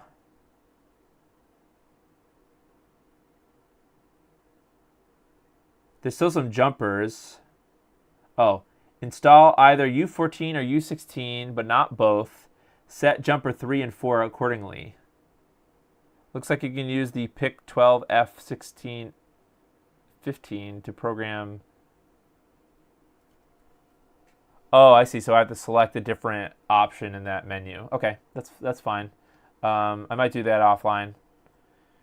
Or next time we swoop back to this project with the next bunch of stuff. Okay, so what does it say here? Flash ROM mapping to blah blah blah. Open is map lower 64 kilobits of flash ROM default. Map upper 64 kilobits of flash ROM. I don't know what this is. Turn off ID check. Okay. Crystal frequency select. Jumper 1. I have to set, so I know for a fact that I have this 28 megahertz crystal, so I need a jumper. I didn't buy any jumpers with my thing. I should have bought some, but I'm going to use this. I have a spare Actually, before I do anything with it, I'm going to take a photo of what it looks like. Oh, I can't because my stupid phone is being used for that. Okay, so I have this other random, is this an IDE controller card? But it has some, it doesn't work. I haven't got it to work. So I'm going to steal its jumpers. So I'm going to steal the ones that are up here, that were high here. So I need to what? It says to set jumper 2. So where's jumper 2?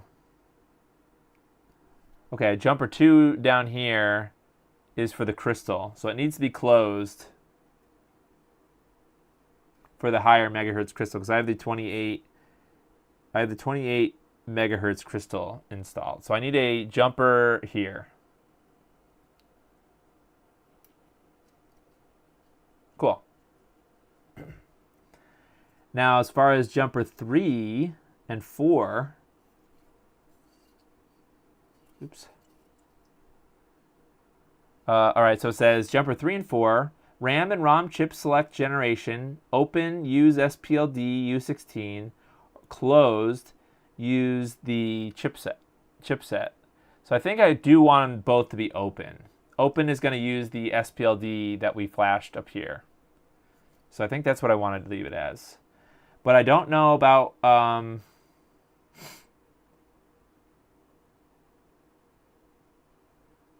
I do not know about jumper 1.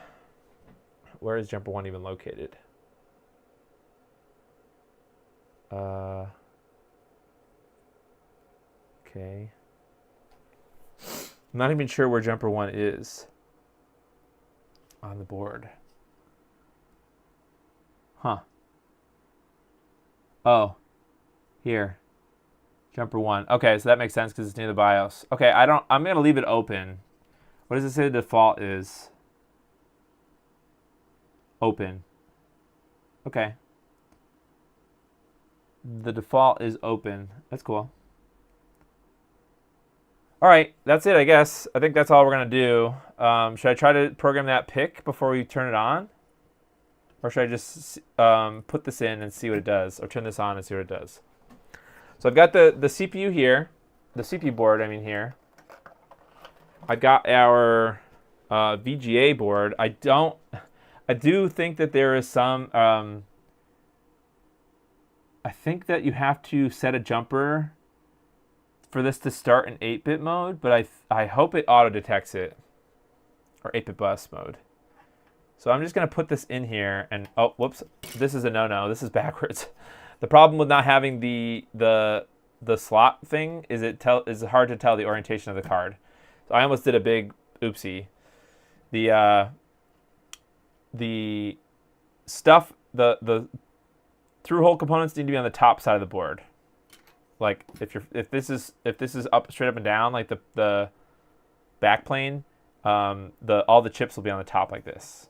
So then my VGA card is going to go on the behind this, underneath it.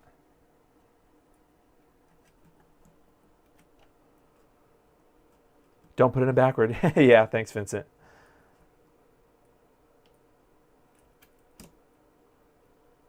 Oh, come on, get in there. Okay, cool. Try both. Okay, so we got our VGA card in. That's really all we're going to need, I think, to see any output from this thing. But now I need a cable.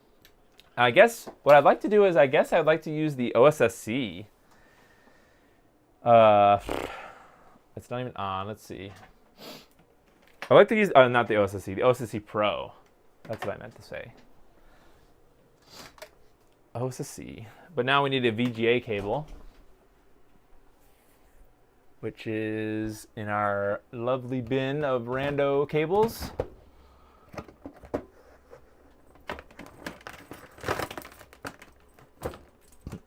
Excuse me. Okay. Oops. Drop. Okay, so we've got this VGA cable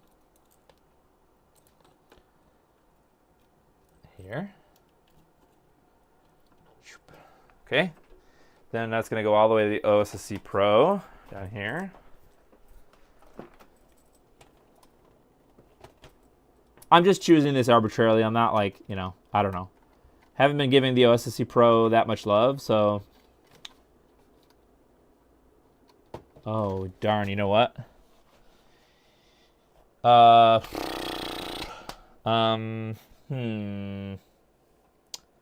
actually don't know if I'm going to use the OSSC Pro. Because, well, I could still use it. I just need to connect another cable. Okay, we're gonna do a thing here. Okay, this goes in here. And then this is going to take the place of the cable, the input for the morph, temporarily.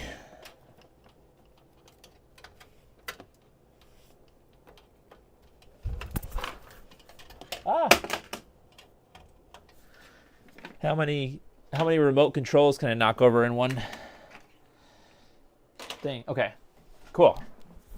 So let's see if we got any video from the OSSC. Okay. So this is not the morph. Go away, morph. But I need to set this to VGA input. So what is the VGA input called on the back of the OSSC Pro? It is AV3. Okay. So AV3 RGB HV, I believe. Okay, so that is what we want. All right. Well, I don't know really what to show. Should I show the board? I guess I'll show the board to see if we're getting any signs of life.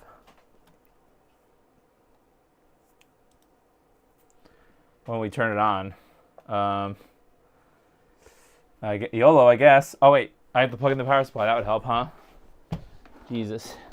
Didn't even do that. All right, got my cable. Plug it in. Oh, we got a light. We have a power light. I guess that's good, right? Did it automatically start? Nope. I don't know what activity means. Does that just mean power? I didn't press boot or anything yet. Electro-Hacker, I don't think that the 8088 CPUs have the functionality for a postcode checker. I believe somewhere I read, or Adrian was saying that, like original IBM-PCs, you can't use a postcard because that functionality didn't exist until the AT. So the first CPU that had that postcode stuff was the. But yes, I would agree, and I have one. So you know, although you know it's in my basement, so maybe the next time if this doesn't work, I can bust that out to see if we can try to bug it because it might debug it. It might have some power rail LEDs or something. All right, here we go. Oh. We have a light, blue light. Anything here? Nope, nothing here yet. Welp. What does that mean?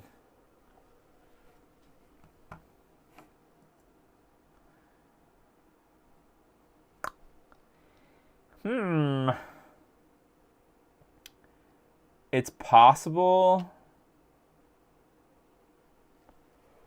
It's possible that this is a config thing with the graphics, the GPU, the VGA card, right? The jumpers. I was looking before. Let's see if I have the window up. Nope, I don't have the window up. Well, let's see if we can debug it in a minute or two. Here we go. Here's the manual that I was talking about. Let me get it up on the screen. Okay, so here's the manual for the VGA card. So it's a TVGA 8900D. I need a thermal camera now. Oh yeah, that's yikes. It could be short or something. Okay, so let me see. It's possibly a config. It could be a config thing. So here's the config stuff. All right, so jumper 7, 8, and 9. let me actually just unplug it carefully. Turn this off. Turn the power supply off. I'm going to try to unplug the VGA card carefully here.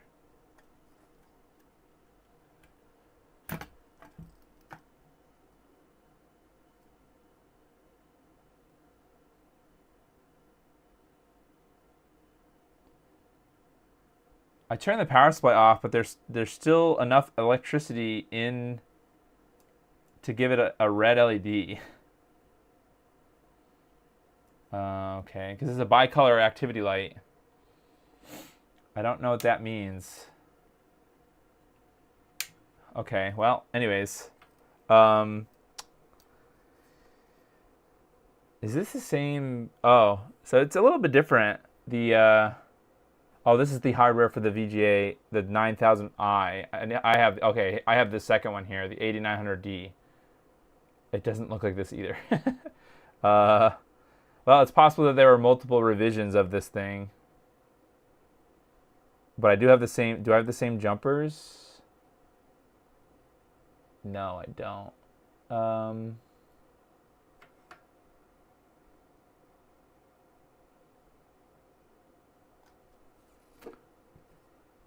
It has the same chips on it. It's just maybe this is a clone or something. I'm just gonna try to find. Well, anyways, let's see what it says for jumpers. But this doesn't match what I've got. Feature connector. I mean, it has the same things. So it has there's jumper 1, jumper 2, jumper 3, jumper 7, jumper 6, jumper 4 and 5. I don't see 7. Oh, jumper 7. I do see jumper 7. Okay, so I think it has the same jumpers. They're just kind of in different spots. So I don't know if that's a good thing or a bad thing. So it does say here for jumper 9, oh, this is for the 8900D, which is the version that I have. We want to use the single asterisk one, which is jumper 10. So jumper 10 should be not shorted.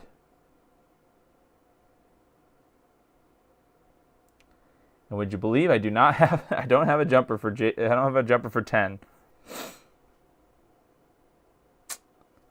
Well, I assume then it's possible that the VGA card doesn't work.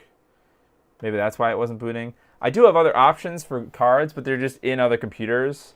I have a CGA card, so I could test a CGA card, but I'd have to use either composite, a CRT TV, because the composite output from the CGA card does not act appropriately in the RetroSync 4K. It might work well with the OSSC Pro. Actually, I didn't even think about that. Jumper 9. There is no jumper 9 either. We've got jumper 1, jumper 2, jumper 3, jumper 4, jumper 5, jumper 6, and jumper 7 on here. So this is a different card for sure. This is the -M version. Maybe there's a different.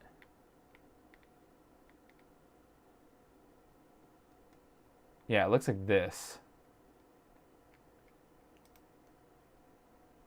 Maybe we could find a. What is this? What did I just download? This is not at all what I wanted. There is this YouTube video here. What does this YouTube video say?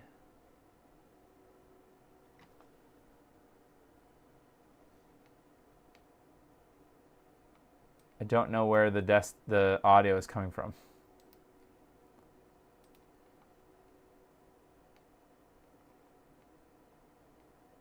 Video card company, and I have to say my first experiences with Trident cards I don't know. Trident video chipsets were. This guy's just talking about different ones. Okay, so we don't want that. I wish they just had the manual. Well, I might have to do some debugging during the next, before the next stream. I'm not going to stream this again, I don't think, until I have the next, until I do the next parts, like get all the next parts from PCBWay. Oh, that LED went off. That's good. So yeah, if this doesn't work now, then we're gonna just chill. Figure out how to debug it. So let's just try it one more time. Okay, so we have a green light. We had a red light before. That's kind of weird. So let's power it on, I guess.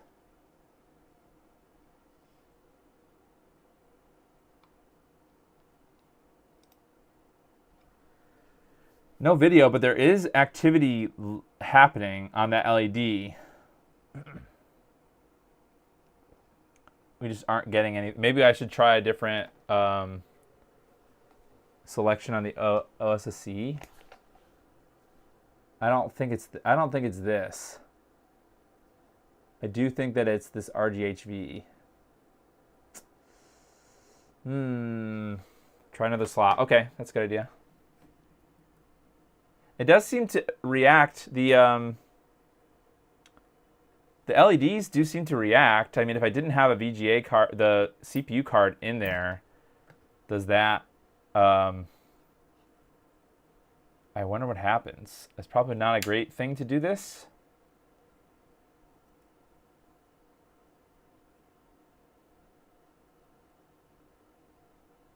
I'm just holding down the I'm trying to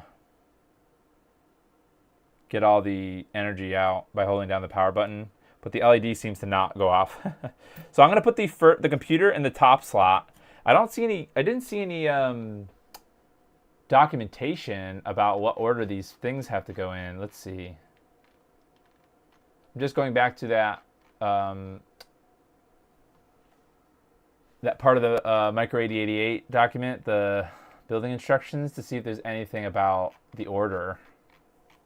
It's possible that it might need that keyboard chip. Troubleshooting tips: inspect your board for any soldering issues. Check the jumpers and switch settings. Pay attention to switch 3 settings and make sure that the selected upper memory bus addresses do not conflict with BIOS extension ROMs. Okay. For example, 0xC00 whatever range is normally used for the VGA BIOS. Make sure that the corresponding switch is turned off when using a VGA card. I think that's already done though. That's the first switch 3 off. Yes. Switch 3 or switch, what did I say? Sorry, you guys can't really see anything. Switch 3.1.1 is off. So I think that is what we needed to do for the VGA card. Okay, so now the CPU is in the first. The CPU is in the card is in the first slot here. Actually, let me put this. Maybe I'll put this on top of this so that my VGA card is kind of. So I'm gonna put the VGA card in the second one, I guess. I'll have to try a different card, maybe.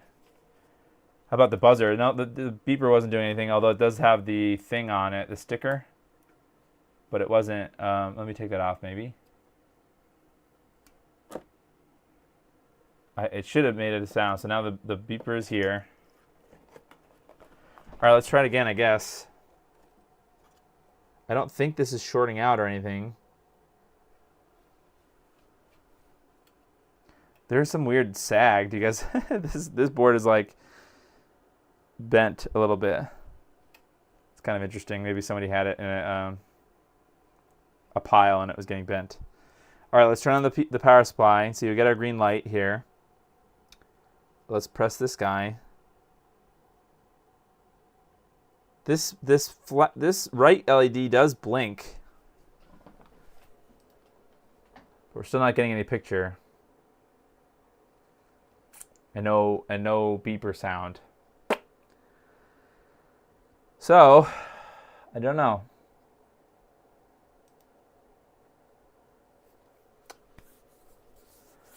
Not really sure. Let's turn this off. It does look like it is reacting. you know, I don't know what happens if we don't have. I'm gonna guess that if we don't have the CPU in here, this is not gonna. Oh, whoops! You guys aren't even seeing it. This is not gonna do anything. Oh, it did. Interesting.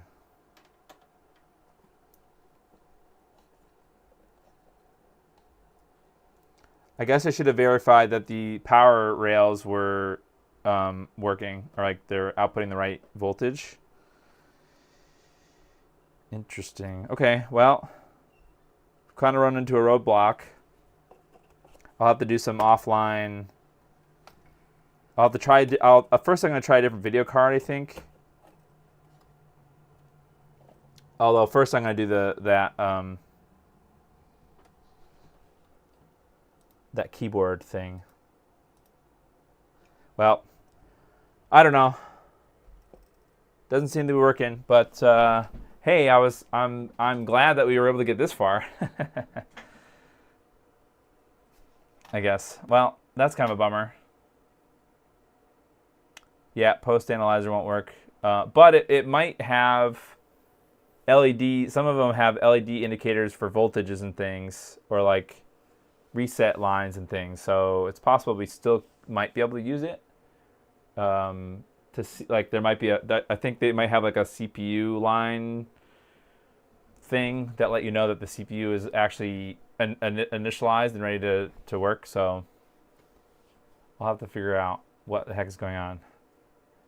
No, I will try the CGA card. I don't have it up here in my room, so I'll have to put the CGA card on there because that should work, but that will require me to have use a composite monitor because I don't have well, actually I do have the RGB to HDMI now, so I could connect the CGA output to HDMI, so I could try to use that, but I don't have. We're not going to do that tonight.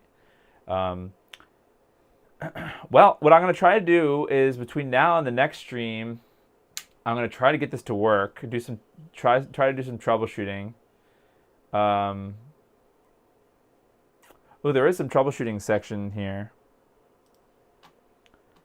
Check the jumpers. Make sure the system is getting power and that the power supply is within 5 to 10% of nominal voltage.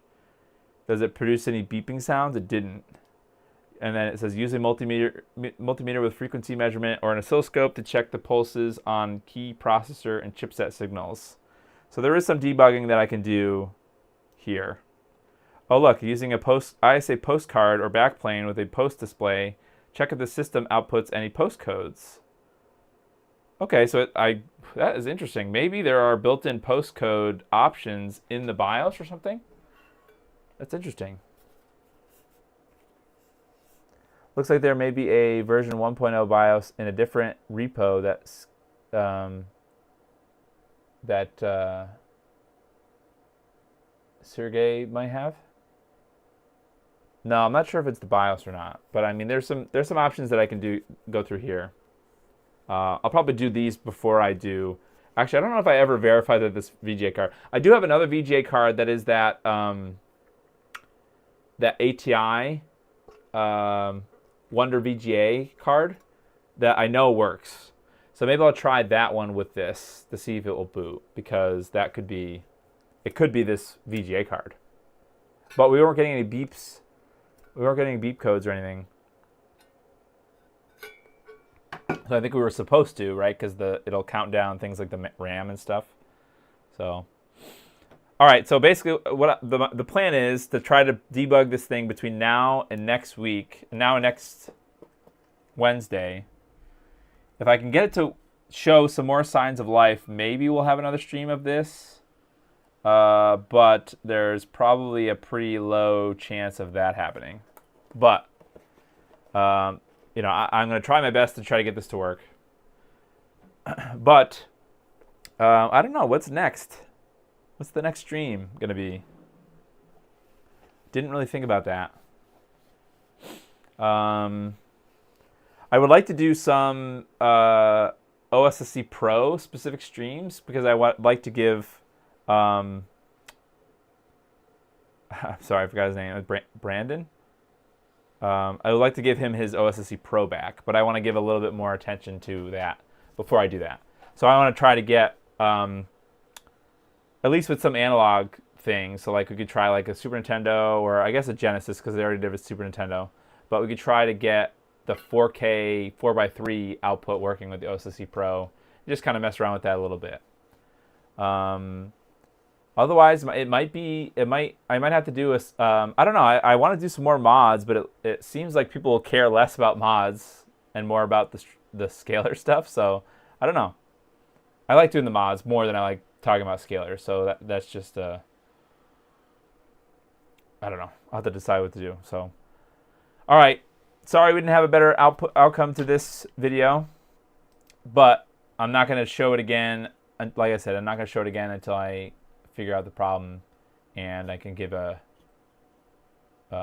sort of an overview of what happened, if there was something that happened, or some config, or maybe I have to, yeah, a short or something maybe, I don't know. All right, thanks everybody. Thanks for joining me. Thanks for the help, Bartleby and Vincent and Obi-Wan and everybody, for trying to program these things. I know it could be kind of stressful to figure out how to program, you know, this kind of wide variety of things without really knowing how they work and everything. So, yep. All right. Thanks, everybody. We'll see you on Wednesday with something, some scalar stuff, or another mod. I'm not sure.